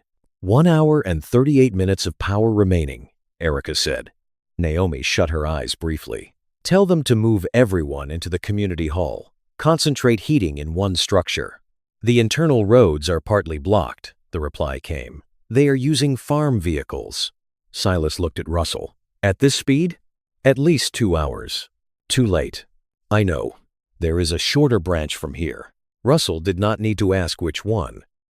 A route on the map descended south, crossed a creek, and joined an old extraction road near Silver Basin. It saved almost 4 miles. It also depended on ice no one had inspected. The creek may not support the vehicles, Russell said. The upper section is narrow and beneath a rock wall. Low avalanche exposure. High ice failure exposure. Silas looked at the time. 1 hour and 38 minutes. Russell folded the map. Urgency does not make ice thicker, but the safe route delivers us after the power fails. What are you proposing? Silas did not answer at once. He had promised not to change the route alone. He had promised to obey a stop order. No one had explained what to do when every available decision carried harm. Naomi stepped forward. Before this becomes a contest between the two of you, I want the actual data. Russell spread the map across the vehicle hood. The current route is slower but more stable. The creek route is shorter. Ice thickness is unknown. Can it be checked? Erica asked. One person on a rope, Silas said. If the ice is adequate, the vehicles cross individually. Naomi glanced toward Argus. The dog does not test it. He won't. Russell looked at Silas. And if the ice fails the test? We return here. That costs 40 minutes. Yes. Russell asked for opinions. Dean spoke first. The lead vehicle carries the generator. I do not like placing that weight on unknown ice. Harper looked toward the radio. If we do not try, we almost certainly arrive after the power is gone. Owen folded his arms. Arriving late does not guarantee a death. Dropping both vehicles into a creek could kill the mission immediately. Erica listened to the fading transmission. The respiratory equipment cannot operate without power. They have oxygen, but not enough for the entire night. Naomi asked the clinic how long the patient could breathe without mechanical support. The reply came through static, approximately 20 minutes at a time. Oxygen levels continue falling. Naomi turned to Russell. We need a shorter route. You support the crossing? I support reconnaissance. That is not approval for the vehicles. Russell looked at Silas. You inspect it. Rope secured. Owen stays at the bank. Silas nodded. If I call you back, you return. Agreed. Russell did not ask him to repeat it. They left the vehicles on high ground. Silas, Russell, and Owen descended toward the creek. Argus remained with Naomi. The shepherd raised his head when Silas walked away, but did not attempt to stand. The slope was steep and glazed with ice. 10 minutes passed before they reached the bank. The creek was roughly 25 feet wide. Its surface was milky white near shore and blue toward the middle. Fine cracks followed the direction of the current. Owen drove the anchor into frozen ground. Russell clipped the line to Silas's harness. 3 pulls means return. Understood. Silas stepped onto the ice, wearing snowshoes, keeping his center of gravity low. The first step held. The second produced a faint complaint beneath him. He drilled near the bank, 5 inches. Too little for the loaded vehicles. He advanced another yard. The next measurement was slightly more than 6 inches. Better, still marginal. Near the center, the water sounded louder below him. The third hole broke through quickly, less than 4 inches. "Come back," Russell called. Silas looked across the remaining distance. The opposite bank was close. A thicker band might exist upstream. One angled step could reveal it. Whitmore. Silas moved once to the right. The ice cracked in a long, spreading line. Russell pulled the rope once. Return. A black fracture ran across the surface and stopped inches from Silas's snowshoe. He stared at the far bank. Grant's voice returned to him. "What happens when Russell says stop and Silver Basin has 1 hour left?" Silas turned around. He retraced each step more slowly than he had advanced. When he reached land, Russell did not praise him. Owen removed the line. Silas looked back at the creek. "We cannot cross." Russell nodded. "We return to the western route. We will arrive late. Possibly. The patient may lose respiratory support before we reach them. Possibly." Silas turned sharply. "You make that sound easy." "It is not easy." Russell's voice stayed quiet. "I feel all of it." "Then why do you sound as though none of it matters?" "Because my job is not to prove I care by putting 7 people and 2 vehicles onto 4 inches of ice." Silas tightened his jaw. Russell stepped closer. "No one doubts that you care. You entered a wreck. You pulled Grant out. You kept moving with an injured dog. The problem is that you still believe feeling enough pain should produce a choice without a cost." Silas said nothing. "There is no such choice," Russell said. The convoy returned to the western route. Dean increased speed where the ground allowed it, but never exceeded Russell's limit. Silver Basin's remaining power fell to 53 minutes, then 41, then 32. Naomi used the radio to teach the clinic staff how to ventilate the patient manually if the machine stopped. "Do not squeeze too quickly," she instructed. "Watch the chest. Use the rhythm I count." The convoy listened as volunteers prepared to keep another person alive by hand. Argus lay beside Silas. Whenever the vehicle tilted, the dog gave a soft sound but did not rise. Silas kept one hand on his shoulder. "You should have stayed at the station," he murmured. Argus opened his eyes. There was no accusation in them, only attention. Silas remembered Naomi's question. Had he brought Argus because the convoy needed him or because he could not bear to leave him out of sight? Perhaps both were true. Grant had flown for Silver Basin, and because he feared losing his place. Good motives and selfish motives could occupy the same decision. That was what made them difficult to identify. The radio spoke again. "The power is gone." Every person in the convoy became silent. "The respiratory patient?" Erica asked. "Manual ventilation has begun." Naomi immediately counted the correct rhythm. Silas checked the map. At least 40 minutes remained. Every minute now meant someone in the community hall was squeezing a ventilation bag by hand. Dean increased speed slightly. "Hold the pace," Russell said. "The road is clear." "Hold the pace." Dean reduced the throttle. Silas looked at Russell. Russell never turned around. 20 minutes later, the ridge began to descend. Through a break in the trees, lights appeared below. Not electric lights. Oil lamps and flashlights gathered into one small cluster. Silver Basin. Harper released a breath. "There." Erica keyed the radio. "Silver Basin, we can see you." The answer came through static and distant voices. "We see the vehicle lights." No one celebrated. The last descent still remained. A large pine lay across the route. The trunk was nearly 3 feet thick. Dean stopped. No way around. Owen brought out the chainsaw and pulled the starter cord. Nothing. The second attempt produced only a dry cough. The cold had thickened the fuel and frozen the carburetor. Silas inspected both sides. Rock wall to the right. Steep drop to the left. Russell pointed toward the winch. Dean shook his head. "The tree is pinned beneath 2 others. The winch may pull the vehicle into it." Hand saws. Harper removed 2 long saws from the tool compartment. Silas, Russell, Dean and Owen began cutting in shifts. Frozen wood resisted every stroke. Erica maintained contact with Silver Basin. The ventilation team had changed twice. The patient's pulse remained present, but oxygen levels were falling. Naomi looked down the slope. How far on foot? 1.5 miles, Silas said. I can carry oxygen and medication. Russell shook his head. The route is unmarked. We can see the lights. Lights do not reveal snow cavities. Silas studied the slope. An old utility corridor descended toward the settlement. The power lines had been removed years ago, but the poles still stood. There is a foot route along the old utility line. You know it? Russell asked. In summer. This is winter. Yes. How long? Naomi asked. 20 minutes, if it is passable. Russell looked toward the settlement.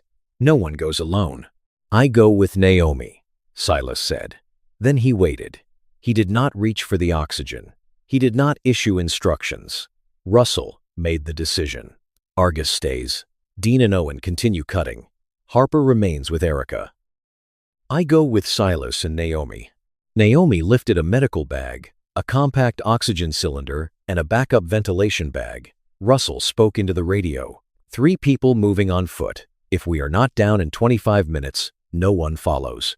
Silas went to Argus. The dog tried to rise. Silas kept one hand on his shoulder. No.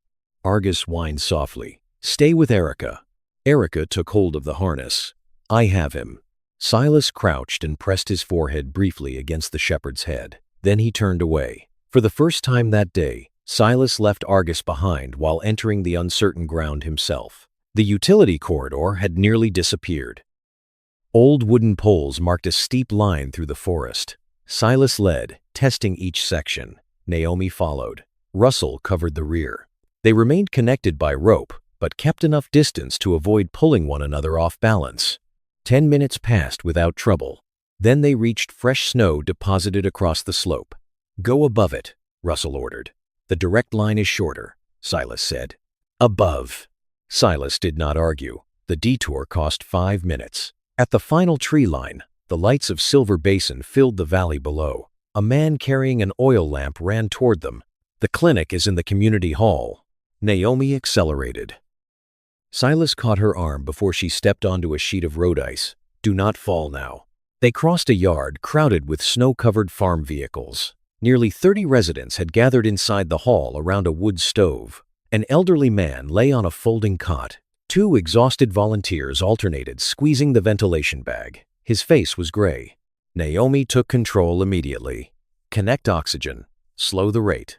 She checked his pulse, lungs, and oxygen level. Silas stepped aside. There was no role for his experience in that moment. Naomi was the authority the patient needed. Russell turned to the community manager.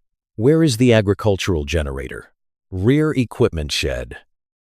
No one can start it. Russell called Erica. We are in Silver Basin. Guide us through the generator inspection. Take the radio to the shed. I need to hear the engine and see the wiring panel if the video signal holds. Silas carried the radio and tool bag with Russell. The generator sat in a cold shed beneath dust and old oil. The fuel tank was partly full. They checked the filter first. Contaminated, Silas reported. Drain the line, Erica instructed. The battery voltage was too low to start the engine. Use a farm vehicle battery, she said. A resident led them to an old tractor. They carried the battery back, connected temporary leads, and tried the starter. The engine turned, but did not ignite. On the second attempt, it shuddered once and died. Check the regulator panel, Erica said. Silas opened the cover. A wire had burned through. The replacement connector is in the red tool case, Erica said. That case was still with the vehicles above the fallen tree. Russell looked at Silas.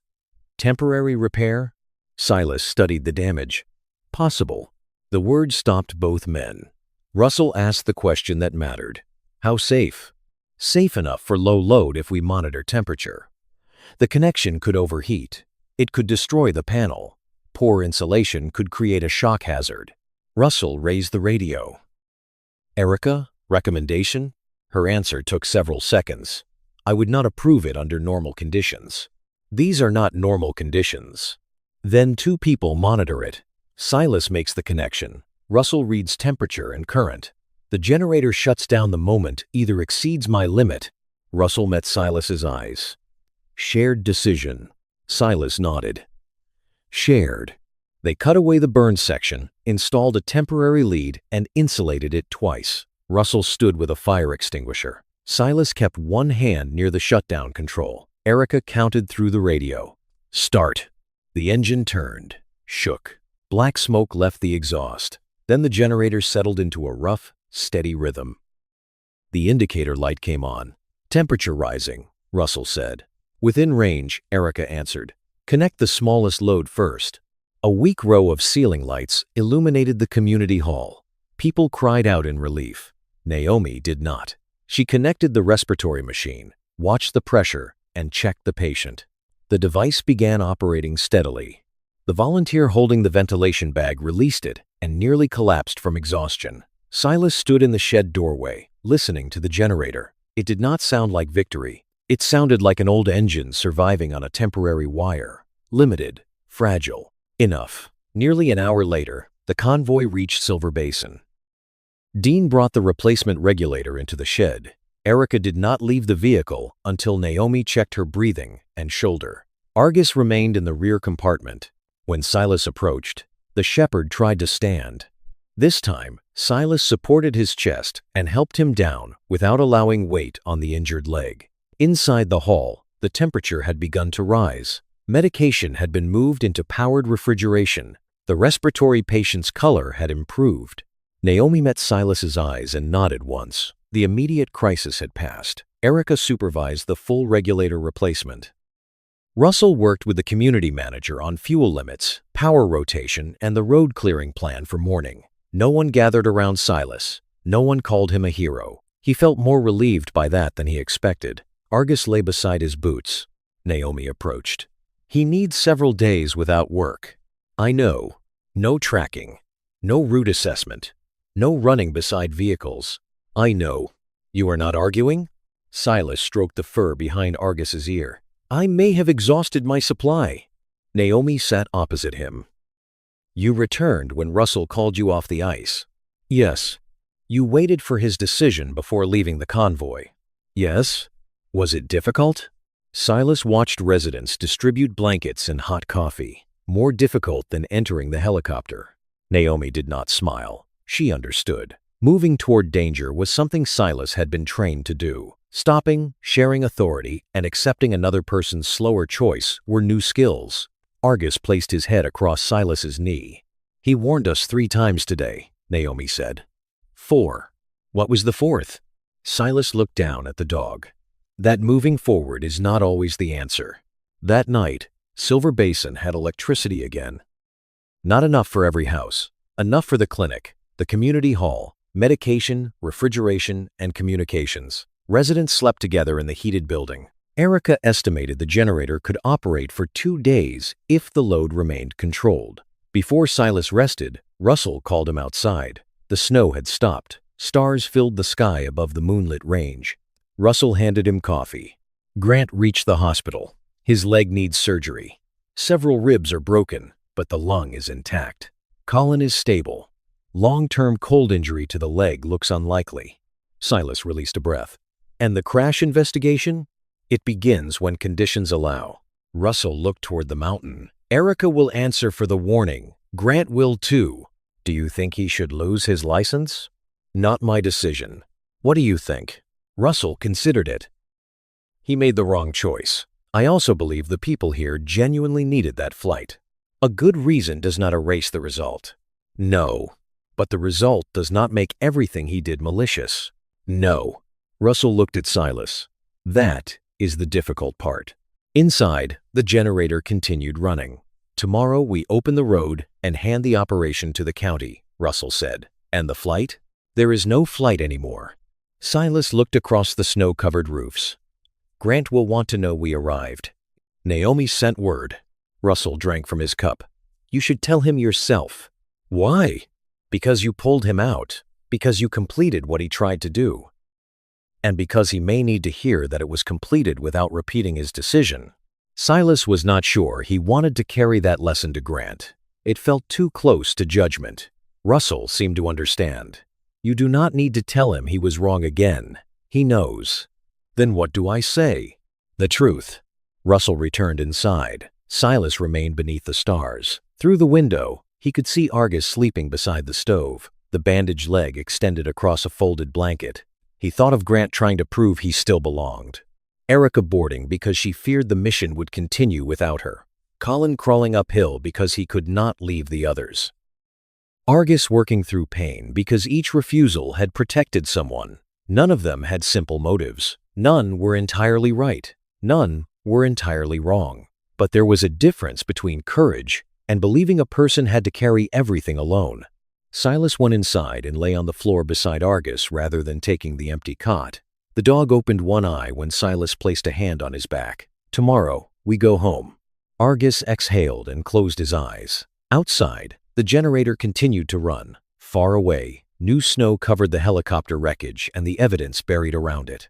When Silas returned to Alder Ridge, one question would remain. Had Grant made one desperate mistake? Or had the crash grown from a system that taught every member of the crew that the most valuable person was the one who never asked to stop? Morning reached Silver Basin as a pale gold band across the snow-covered roofs. The sky had cleared. The wind had nearly disappeared. After the long night, the valley looked so calm that the helicopter crash on the far side of the mountains seemed to belong to another season. Inside the community hall, no one had forgotten. The agricultural generator continued to run in the shed. Its slow, heavy vibration traveled through the wooden floor, reminding everyone that the clinic, the medication refrigerator, and the heated shelter still depended on an old diesel engine and a repair made under pressure. Dr. Naomi Pierce had slept for less than an hour. She remained beside the respiratory patient until his oxygen level stabilized, checking him every 30 minutes and correcting the machine whenever the pressure drifted. Erica Sloan had spent most of the night upright near the blue radio. Her left arm remained secured in a sling, and the pain in her ribs made lying down nearly impossible. She logged the generator load, battery voltage, and power schedule so the community could continue operating after the rescue team left. Russell Boone had sent local crews toward the southern road before dawn. Silas Whitmore sat on the floor near the stove with Argus beside him. The swelling in the German Shepherd's right front leg had decreased, but Naomi had forbidden him from standing for more than a few moments.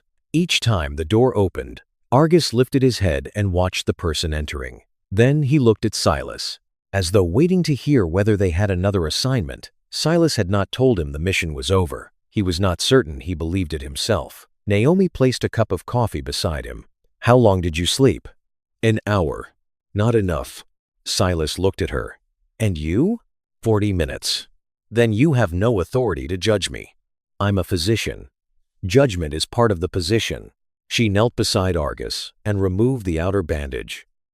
The cut had begun closing. There was no heat or discharge suggesting infection, though the tissue around the older scar remained tender. He needs several days of complete rest.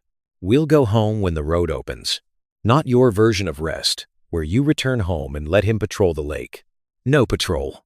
Naomi looked at him. You sound as though you're trying to convince me. Maybe I'm trying to convince Argus.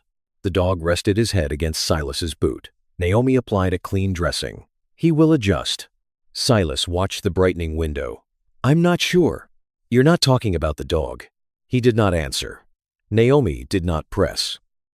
She had known him long enough to understand that certain questions became less useful when forced into immediate answers. By late morning, the temporary southern road had opened. County vehicles entered Silver Basin carrying fuel, medication, food, and electrical equipment. A utility technician replaced the emergency connection on the generator. Medical staff from the regional hospital assumed care of the patients who needed continued monitoring. The emergency phase had ended. Russell gathered the Alder Ridge team outside the hall. We return by the southern road, he said. No one goes back across the western ridge. Dean Keller looked visibly relieved. Harper Lane secured the empty supply cases. Owen Pike checked the fuel reserves one final time. Erica was assigned a seat in the county medical vehicle rather than one of the tracked machines. Naomi did not invite discussion. Silas supported Argus beneath the chest and lifted him into the lead vehicle so the dog would not place weight on the injured leg. Before they left, Silver Basin's community manager approached.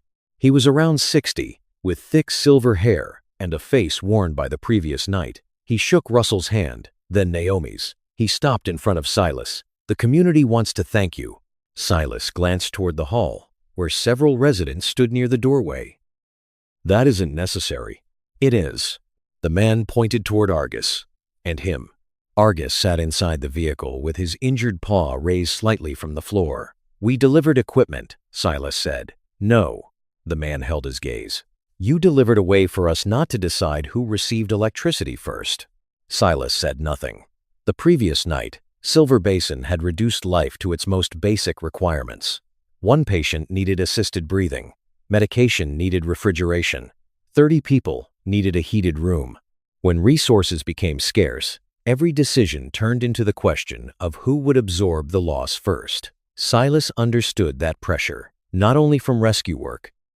He had seen it in military units, emergency rooms, and teams where people were taught to endure a little more so they would not become the burden everyone else had to carry. "We reached you because of the whole team," he said. The older man nodded.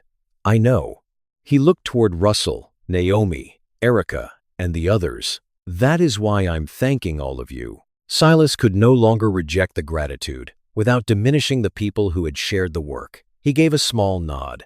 The convoy returned to Alder Ridge late that afternoon.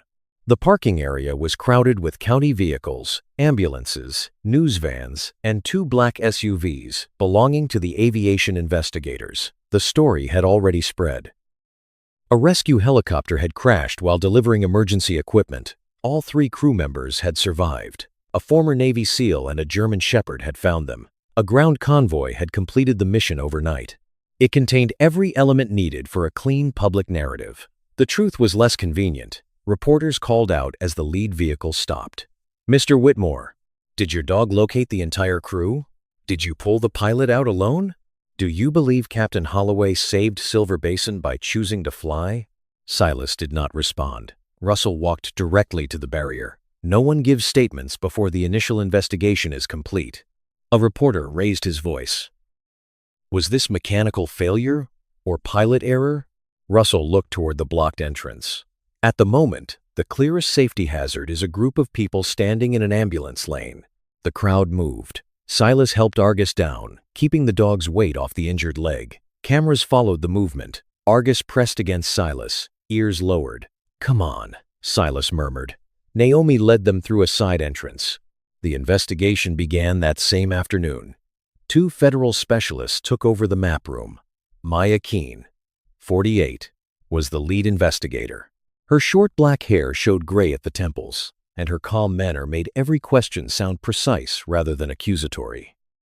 Derek Shaw, 53, was a rotor systems engineer whose narrow attention seemed to settle on mechanical details before anyone else noticed them. Neither appeared interested in constructing a hero or a villain. Maya interviewed each person separately.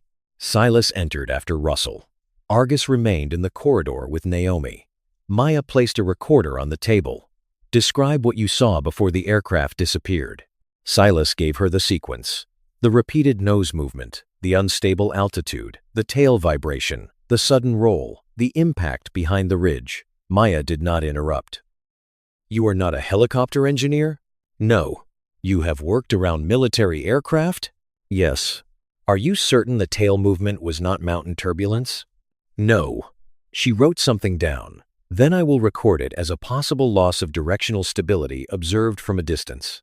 Silas noticed the care in her language. Observation did not become fact merely because it later appeared meaningful. "You entered the crash site before the rescue team arrived?" "With Argus." "You began extracting Grant Holloway before Mr. Boone took command?" "Yes." "Why?" "He was trapped, struggling to breathe, and the upper snow slab was separating." "Did you consider withdrawal?" "Yes." "And you stayed?" "I believed waiting would kill him." "You understood that cutting the wreckage could shift the aircraft, ignite fuel, or disturb the slope?" "Yes." "Do you believe your choice was correct?" Silas paused. "Grant survived." "That is the outcome," Maya said. "I'm asking about the decision." He looked through the small window in the door. Argus lay in the corridor with his head on his paws. "I believe the decision was defensible based on what I knew at the time." "Defensible." Not perfect. There was no perfect option. Maya noted the phrase. After Russell Boone arrived, did you view yourself as the field commander? No. Did you disagree with him? Several times. Did you disobey him? Silas remembered the frozen creek. Russell had ordered him back. Silas had taken one additional step. Then the rope signal came, and he returned. No. Did you want to? Yes. Maya looked up. Why didn't you? Because I had already seen what happens when urgency convinces someone that every limit can be extended once more. She did not ask whose decision he meant. After Silas, Erica entered the interview room. She remained inside for more than an hour. When she emerged, her face was pale in a way that had nothing to do with her injuries. Naomi guided her to a chair. Silas stood nearby but waited. Erica spoke first. They recovered the pre-flight diagnostic record. The vibration warning? Yes. Was it deleted? No. Erica stared at her right hand. It was classified as a temporary sensor icing fault. By whom? By me. Silas frowned. You requested a delay. I did. Then why sign the release? Grant restarted the system. The warning cleared. I inspected the tail assembly visually and found no loose fittings or visible damage. Procedure allowed a release when the warning did not repeat. You believe the aircraft was safe? I believe the risk remained acceptable. Erica leaned her head against the wall. Grant did not make the aircraft leave by himself. Silas understood what she was resisting. She did not want the crash reduced to one stubborn pilot ignoring everyone else. The decision had formed through smaller choices. A warning that disappeared. A procedure permitting release. A community losing power. A pilot afraid of being replaced. An engineer afraid the mission would continue without her. A medic unwilling to abandon the delivery. No one had said, take an unacceptable risk. Yet everything had pushed them toward departure. My signature mattered, Erica said. I allowed the flight. Naomi sat beside her. Did you tell the investigators that? Yes. Did you minimize your part? No. Did you accept all of it? Erica did not answer. Naomi leaned closer. An investigation exists to divide causes accurately. It is not a contest to see who can carry guilt most convincingly. Silas remembered Russell telling him that pain could not create a choice without cost. Perhaps Erica was searching for a similar escape. If she took all responsibility, the event would become simple. Everyone else could move forward. But simplicity would not make it true. 2 days after the crash, Silas and Argus returned to the cabin at Lost Creek. Nothing had changed. The firewood remained stacked beside the stove. Silas's morning cup still sat in the sink. A loose hinge still waited on the back door. Normality made him uneasy. Argus walked slowly across the living room. Silas prepared a thick bed near the fire and placed water and food within reach. The dog lay down, but kept watching the door. There's no one outside. Argus continued staring. No assignment. One ear turned slightly. Silas sat on the floor beside him. For years, he had returned from missions with his body inside the house and his attention still somewhere beyond the walls. Perhaps Argus had learned the same habit. Silas rested a hand against the dog's ribs. The breathing beneath his palm was slow and even. We're home. Only then did Argus lower his head. 3 days later, Maya asked Silas to return to Alder Ridge for the preliminary findings. Russell, Naomi, Erica, and a representative of the helicopter operator sat in the map room. Grant's chair remained empty. Derek arranged photographs and diagrams on the table. We found a fatigue crack in the tail rotor drive coupling, he said. The defect was concealed beneath a protective assembly and would not have been visible during the external inspection. Erica stared at the image. The sensor detected it. Most likely. But the warning disappeared. Derek pointed toward a vibration graph. At ground test speed, the vibration fell below the warning threshold.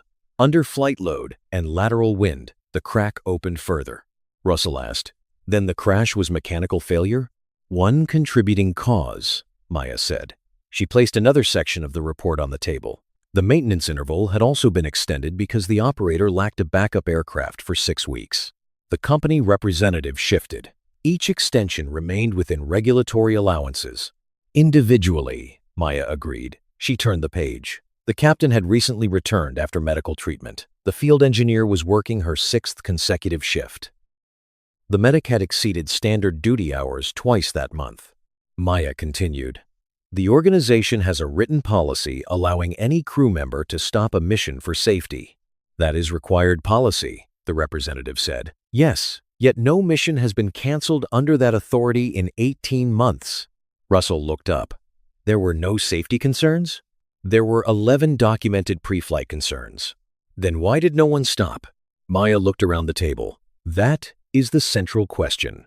The representative said, there is no evidence that employees were threatened or punished for canceling. No direct punishment, Maya replied.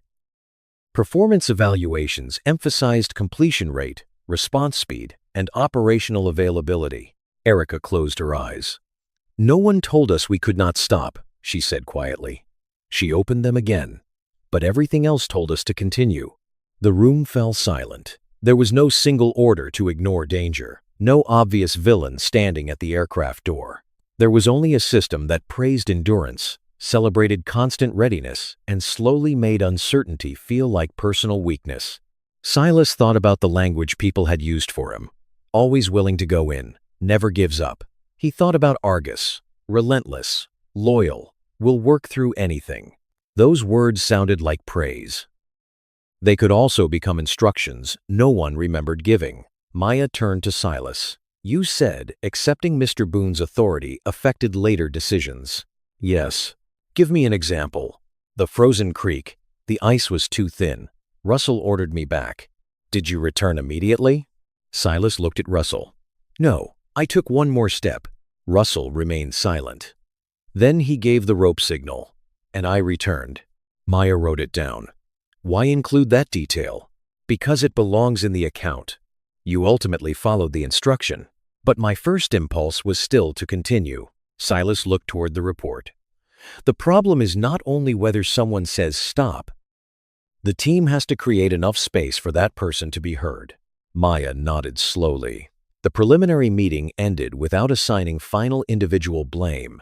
Grant remained suspended from flight duties. Erica was removed temporarily from field assignments. The helicopter operator was ordered to inspect the tail systems of its remaining aircraft and review its maintenance schedule. Maya made clear that the final recommendations would not end with a replaced component. You had stop authority on paper, she told the company representative. You did not have a culture in which stopping was safe. The sentence followed Silas into the corridor. Argus waited beside Naomi. The shepherd began to stand when Silas appeared, but Naomi held the short lead and prevented him from rushing forward. Silas knelt. Argus touched his nose to Silas's chest. It's all right. Silas was not certain which of them he was reassuring. Russell emerged behind him. You were right to mention the creek. It did not make me look especially disciplined. The report does not exist to make you look good. Silas rose. Do you think I've changed? Russell studied him as though the question were unusual coming from a man of 50. You came back when I called. After one step. Next time, perhaps you don't take it. And if I do? Russell shrugged. I still have the rope. Silas laughed for the first time that day. That afternoon, he visited Grant in the regional hospital. Grant's right leg was held in an external fixation frame. More color had returned to his face, though fatigue remained around his eyes. No cameras waited outside. No investigators sat beside the bed. Only snow-bright sunlight and the steady sound of medical equipment. Silver Basin? Grant asked. Powered. Road open. Grant released a breath. Good. Silas sat down. They found a fatigue crack in the tail drive. I heard. The sensor was right. Yes. Grant looked at his hands. When the warning disappeared, I believed continuing was reasonable. Silas did not tell him he had been wrong. Grant already knew. They also told me about the maintenance schedule, Grant said. Erica's hours, Colin's shifts. The investigation isn't finished, but they'll say the organization contributed. Yes. Grant gave a faint, bitter smile. Does that forgive me? No. The smile vanished. It also does not mean the crash belongs only to you. Grant looked toward him. Did you come here to tell me I'm not a bad person? No. Then why? To tell you how Silver Basin was reached. Silas described the convoy. Russell controlling the route, Naomi holding medical authority, Erica guiding the generator repair, residents taking turns ventilating the patient, Argus refusing unsafe paths. No one completed it alone, Silas said. Grant studied the fixation frame. And you? I knew part of the route. You completed my flight. No. Silas leaned forward. We replaced it with another mission. What is the difference?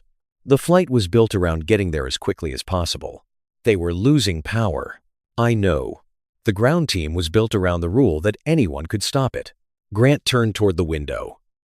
If I had stopped, Silver Basin might still have lost power. Yes. Someone could have died. Yes. Then how was I supposed to know the correct decision? You couldn't know completely. Silas allowed the answer to remain uncomfortable. But no one should have to make that decision while carrying everyone's need alone. Grant closed his eyes. I thought command meant absorbing the uncertainty for the team. Maybe it means sharing it. After a while, Grant asked, Do you think I'll fly again? I don't know. Should I? That isn't my decision. A weak smile returned. You've learned to say that. Later than I should have. As Silas reached the door, Grant called his name. Thank you for not making me the villain. Silas looked back. I don't need you to be a villain to say your decision was wrong. Grant nodded. The answer did not comfort him. It respected him. A week after the crash, the helicopter unit held its first safety meeting. Silas was not an employee, but Maya invited him, Russell, Naomi, and Erica. They met inside a maintenance hangar. Another helicopter stood behind them, with its tail assembly removed for inspection. There was no stage, no speech about heroism. Maya placed a whiteboard in the center of the room and wrote 3 questions. What do I see? What am I uncertain about? Why am I reluctant to ask for a stop? Pilots, engineers, medics, and dispatchers sat in a circle. For several minutes, no one spoke. Then Erica stood. Her shoulder remained in a sling. I saw a vibration warning, she said. I was uncertain whether it was sensor icing or mechanical failure. I hesitated to request a second stop because I believed I had already completed the required inspection and because I did not want to be the person delaying equipment for Silver Basin. No one applauded. Applause would have made the moment easier than it deserved to be. Another engineer spoke. Then a pilot admitted flying after inadequate rest because someone else had already covered his previous shift. A dispatcher acknowledged reassigning work immediately after a captain reported fatigue, making the request feel like replacement rather than safety. No one in the room was accused. No one was permitted to pretend the old culture had been harmless. Silas sat beside Russell. Argus was resting in the vehicle with Naomi. The mountain doesn't need another hero, Russell said quietly. No. What does it need? Silas watched another crew member describe something he had previously hidden. A team that listens to the person most afraid to speak. Russell nodded. At the front of the room, Maya erased the questions. She wrote one new rule. A request to stop does not need to be proven before it is respected. Silas read it twice. He remembered Argus standing across the route into the burned forest. The dog could not explain his concern.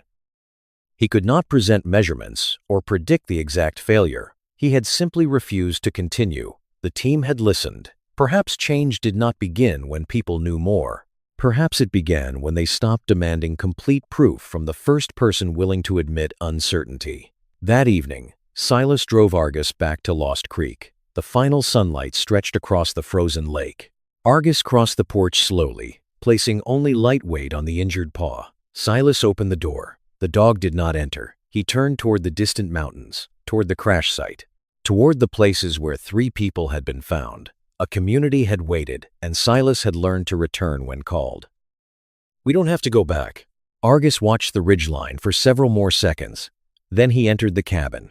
Silas closed the door. Before turning on the light, he stood in the dark room. Once, he had believed his value came from entering danger after others stopped. Now he was beginning to understand something else. Uncertainty did not make a person less courageous. Sharing a decision did not weaken a leader. A loyal dog was not one who always moved forward. And sometimes the thing that saved the most lives was not a command to advance. It was a warning quiet enough that everyone had to become still before they could hear it. Argus settled near the stove. Silas sat beside him. Outside, snow began falling again. Light, bright. There was no engine overhead, and no metal striking the mountain. Only an ordinary winter evening. For the first time in days, Silas allowed himself to believe that ordinary things were also worth protecting. 3 months after the crash, snow still covered the ground around Lost Creek, but winter had begun to loosen its hold. Sunlight remained longer on the North Cascade peaks. Water gathered beneath the roof at noon and froze into clear strands by evening. Near the shoreline, dark patches had appeared beneath the lake ice, where hidden currents were beginning to move again. Silas Whitmore stood on the porch with coffee in one hand. Argus sat beside him. The bandage had been removed weeks earlier. Only a thin new scar remained beside the older mark on the German Shepherd's right front leg. His stride had returned to normal, but Silas had not allowed him to run long distances or return to rescue drills. Argus objected each morning by carrying his harness to the door. That morning was no different. Silas looked at the harness. No. Argus tilted his head. Naomi said 1 more week. The dog turned away with the offended dignity of someone who did not recognize the medical authority of an absent physician. Silas smiled. 3 months earlier, he would have treated Argus's eagerness as proof that the dog was ready. Now he understood that wanting to work and being ready to carry the load were not the same thing. Many failures began with ignoring differences that small. The telephone rang inside. Russell Boone's name appeared on the screen. "You're calling early for a day when no one is missing," Silas said. "I may simply miss your pleasant voice." "Then you have the wrong number." Russell gave a quiet laugh. The final crash report was released. Silas looked through the window toward the lake. "Anything beyond the preliminary findings?" "The direct cause remains failure of the tail rotor drive coupling from metal fatigue. Contributing factors include extended maintenance intervals, the dismissed vibration warning, pressure to complete missions, and a crew culture that did not use stop authority." Silas was not surprised. Still, hearing everything stated as a formal conclusion carried a different weight. Grant? Flight privileges suspended until rehabilitation and full reassessment. Not revoked? Not yet. Erica? Cleared to return to technical work after completing the new safety program. She has not decided. And the operator? Revised maintenance procedures, seasonal backup aircraft, and no penalty to readiness scores when a crew member stops a mission. On paper. On paper first, Russell said. The rest depends on people. Silas looked down at Argus. The dog had settled beside the stove, but both ears remained directed toward the conversation. Russell continued. Tomorrow is the Mountain Rescue Program's reopening. That sounds like a media event. There will be media. Then I am not going. There is also a field exercise. Silas did not answer. Russell knew exactly which part could change his mind. They are testing the new stop authority model. Maya coordinates. Naomi has medical control. Erica presents the technical warning procedure. Grant? Invited. Silas glanced at the harness on the wall. What do you want from me? No speech. Good. You and Argus assess the final access route. Argus is not cleared for duty. What did Naomi say? 1 more week. So you will listen? Silas exhaled. Was that the real reason for this call? Partly. The exercise requires no running or prolonged search. Naomi makes the final decision. Send the plan. It is already in your messages. The call ended. Silas approached Argus. Do not celebrate yet. The dog stood and walked directly to the harness. Silas laughed. At least you have not learned to hide your personal motives. The next morning, Alder Ridge stood beneath a clear winter sky. Light snow drifted across the mountains, but there was no storm warning and no major avalanche alert. Nothing about the weather gave the team an excuse to ignore procedure. Argus rode in the back seat, wearing a protective sleeve over his healed leg rather than a full working harness. Naomi had called the previous evening and approved his participation under 3 conditions: no running, no jumping across elevated terrain, no continuing if the leg became painful, regardless of the dog's willingness. She had made Silas repeat all 3. At the base, familiar faces moved among the equipment tables. Russell checked route maps. Erica Sloan calibrated a handheld sensor, her left arm moving more slowly than the right, despite the healed shoulder. Colin Mercer helped the medical crew arrange litters and warming bags. Maya Keene stood near the hangar with a clipboard. Naomi was arguing with a transport worker about oxygen capacity. Silas opened the rear door. Argus stepped down. Naomi saw it immediately. He was not supposed to jump. It was less than a foot. The conditions did not include a height exception. Silas glanced at the dog. My fault. Naomi crouched, checked the scar, and moved the leg through its range of motion. No swelling. No pain response. Argus looked toward Silas, as though officially vindicated. Naomi stood. The restrictions remain. I know. You say that often. You repeat yourself often, because you continue to need it. Russell approached and greeted Argus with a hand against the shoulder. Grant is inside, he said. Silas looked toward the hangar. He can walk? With a cane. Not for long. Silas did not move immediately. He still did not know how to speak to Grant after the final report. Encouragement could sound like absolution, and absolution was not Silas's to give. Russell seemed to understand. He did not come to ask anyone to erase what happened. Why did he come? To see whether the rest of us can do something differently. The hangar had been converted into a training room. A screen displayed 3 phases: assessment, decision, approach. There was no category called completion at any cost. Grant Holloway stood near the front row with one hand on a cane. His right leg remained stiff, and he had lost weight during rehabilitation, but his attention was clear. Argus approached first. Grant lowered himself carefully and extended a hand. The dog touched his nose to Grant's fingers, repeating the gesture from the mountain. Grant smiled. He remembers me. Argus remembers people who required extraction. I hope that is not my entire identity. It isn't. Grant leaned against the cane. I read the section about the frozen creek 3 times. The report contained more important findings. Not for me. He looked toward Russell. I used to think the commander should be the person who went farthest before turning back. Silas waited. Now, I think the commander may need to be the first person to return when the team says enough. It will not always be simple. I know. Grant looked toward the aircraft under inspection. I still want to fly. And if they do not clear you? I don't know. The old Grant might have answered with certainty. This man allowed uncertainty to remain visible. Silas nodded. That is a better place to begin. You are not going to tell me I deserve another chance? That is not my decision. Grant laughed. Russell says you enjoy that sentence now. Russell says too much. Maya began the session precisely on time.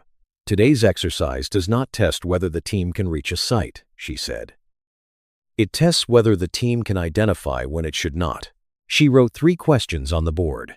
What do I see? What am I uncertain about? What makes me reluctant to request a stop? The 3rd question is mandatory, Maya said. A young pilot raised his hand. What if nothing makes us reluctant? Then ask whether you are trying to produce the correct answer instead of the honest one. The scenario involved a remote communications station that had stopped transmitting. Weather conditions were favorable, but rapidly rising temperature might have weakened several southern snow bands. The team would inspect the route, deliver a replacement battery, and return before dark. There was no confirmed casualty, no patient waiting for respiratory support, no moral urgency to use as permission for reckless movement. Yet the exercise included uncertainty, conflicting sensors, a shorter route that could save 40 minutes, a crew member reporting fatigue while insisting he could continue. Russell assigned command to a younger pilot. Erica controlled technical assessment. Naomi held medical authority. Silas and Argus would inspect only the final forest approach. Silas was not leading. The relief surprised him. The first section went smoothly. Visibility remained good. The snow surface held. Wind stayed low. At the first assessment point, Erica examined 2 snow sensors. One reported stable layering. The second indicated more moisture than expected. The exercise commander looked at the readings. The second sensor may be faulty. It may, Erica said. Do you recommend continuing?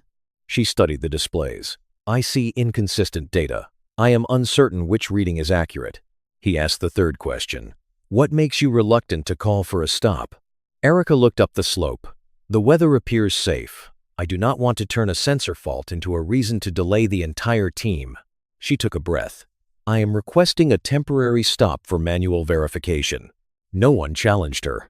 The check took 15 minutes. A thin, wet layer was found between two hard slabs.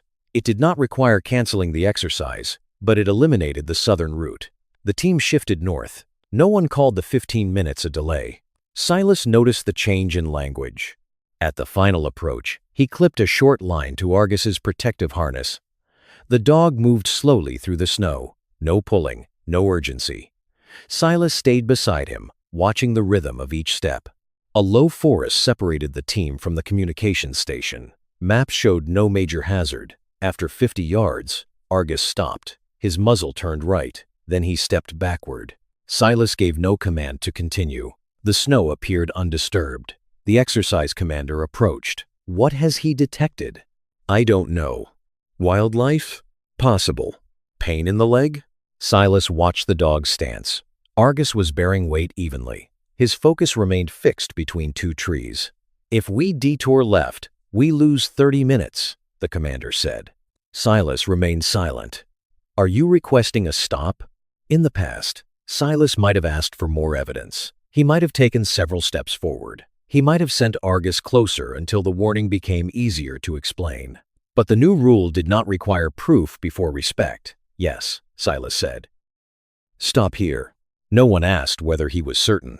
The team returned to firm ground. Erica scanned the area with thermal and density equipment. The readings revealed a long void beneath the snow, likely an old drainage channel that had partially collapsed. Owen Pike tested the edge with a probe. The surface broke immediately. A hole nearly 10 feet deep opened beneath it. It would not have swallowed a tracked vehicle. It could have broken a person's leg or trapped someone below the surface. The exercise commander looked toward Argus. "We take the left route." Silas knelt beside the dog. "Good work." Argus showed no pride. He smelled Silas's glove and looked toward the safer route. He did not move. He waited for the team to decide. Silas realized that was what Argus had always done. The dog offered information in the only language available to him. The humans decided whether they were humble enough to listen. The team reached the communication station 45 minutes later than planned. No one was injured. No equipment was damaged. They replaced the battery, restored the signal, and returned before darkness. Under the old standard, the exercise might have been judged slow. Under the new one, it was successful because the team changed direction twice without requiring an accident to prove the danger was real. During the debrief, Maya asked who had felt frustrated by the delays. Several hands rose. "Who believes we were overly cautious?" 2 hands. "That is acceptable," Maya said. "A safety culture does not require everyone to feel the same. It requires people to express what they feel without punishment." A pilot asked how they would avoid stopping too often. "Through training, evaluation, and data," Maya replied. "Not by making the person who requested the stop feel guilty." Grant had remained silent until then. He raised one hand. "I used to believe that when a mission mattered, the commander's job was to keep the team moving." The room became still. "Now, I believe the more important the mission is, the more opportunity the commander must create for someone to stop it." He looked toward Erica. "Before our flight, Erica requested a stop once. I made her feel that she needed to prove it a second time." Erica lowered her eyes. "I did not threaten her," Grant continued. "I did not order her to sign the release, but I used the emergency as the answer to every uncertainty." His hands tightened around the cane. "That is my part." No one applauded. The silence allowed the admission to remain honest. Erica looked up. "And I signed, because I believed the aircraft would leave without an engineer if I stayed behind." Grant nodded. "We both thought remaining on the helicopter was how we protected the crew." "Next time," Erica said, "protecting the crew may mean keeping the aircraft on the ground." No one forced the moment into forgiveness. They simply acknowledged what had happened and chose not to repeat it. After the exercise, the Silver Basin community manager arrived carrying a wooden plaque. The names of everyone who had joined the ground mission were engraved at the same size. Russell Boone, Naomi Pierce, Erica Sloan, Dean Keller, Harper Lane, Owen Pike, Silas Whitmore, Argus. Below them were the words, "No one has to carry the mountain alone." Silas read the sentence. "Who wrote it?" One of the volunteers who operated the ventilation bag that night, the older man said. He told us the important part was not that one person came to save Silver Basin. It was that people took turns keeping one another from collapsing. The plaque did not turn Silas into a solitary hero. It did not erase the mistakes that had led to the crash. It simply recognized that many people had shared the heaviest part. Silas accepted it for the team. "Thank you." That was all he said. This time, it was enough. Near the end of March, Silas brought Argus back to the trail around Lost Creek. There was no rescue pack, no emergency equipment, only a long lead and Silas's snowshoes. Argus's leg had fully healed. They walked 2 miles before stopping on a rise overlooking the North Cascades. Silas removed a new patch from his pocket. A mountain stood inside a circle, crossed by an open hand. Beneath it were 2 words: "Stop herd." Russell had offered Silas a seasonal role in the Alder Ridge Safety Program, not merely teaching search procedures, not only guiding teams into hazardous terrain. He would help rescuers recognize the moment determination began turning into stubbornness. Silas had not answered immediately. He once believed returning to work meant returning to danger. Now the work might be helping others avoid danger that did not need to be entered. Argus touched his nose to the patch. "Naomi says half days only." The dog looked at him. "Russell says I cannot extend them without approval." Argus continued watching. "Erica checks the equipment." The dog sat down. "And anyone may call a stop." Wind moved softly across the lake. There was no smoke, no fuel, no one buried beneath the snow, only wet pine, thawing ice, and soil returning beneath winter. Silas attached the patch to the new harness. He placed it in front of Argus. The dog lowered his head and smelled it, but he did not stand immediately. Argus looked at Silas first, waiting. Silas understood the question, not whether they were going, whether they were ready to go together. He checked the healed leg. No swelling, no pain, breathing steady. Then he examined his own reasons. He was not trying to prove his value. He was not repairing an old failure. He was not afraid that remaining still would make him useless. It was simply a bright day on the mountain, a limited assignment, a team with the right to stop. Silas fitted the harness over Argus's shoulders. All right. The shepherds stood. They did not choose the steepest ridge or the shortest path. They followed the broad trail beside the lake, where the ground was firm and sunlight passed through the pines. Argus walked beside Silas rather than ahead. For most of his life, Silas had measured courage by how far someone was willing to enter danger. The mountain had given him another measure. Courage also existed in admitting uncertainty, in sharing authority, in returning when the rope tightened, in listening to a dog standing still on a road without being able to explain why. A strong team was not one that never stopped. It was one that never forced a single person to decide alone whether everyone should continue. Silas looked down at Argus. The German shepherd moved through the bright snow at the same pace as him. Not faster, not slower. Together. Ahead, the trail curved around the lake and disappeared among the trees. Silas did not need to know exactly what waited beyond the bend. He only needed to know that when they reached it, the decision would not belong to him alone. And if Argus stopped, Silas would stop. Not because he was afraid, because he finally understood that knowing when to stop could be the bravest way to bring everyone home. Sometimes courage is not taking one more step. Sometimes it is admitting that we are uncertain, listening when someone else sees danger, and trusting that no burden was meant to be carried alone. In our own lives, one honest pause can protect a relationship, prevent a painful mistake, or make room for God to guide us toward a better path. May you have the wisdom to know when to move forward, the humility to stop when needed, and people beside you who will listen. Share your thoughts in the comments and subscribe for more stories about loyalty, courage, and second chances.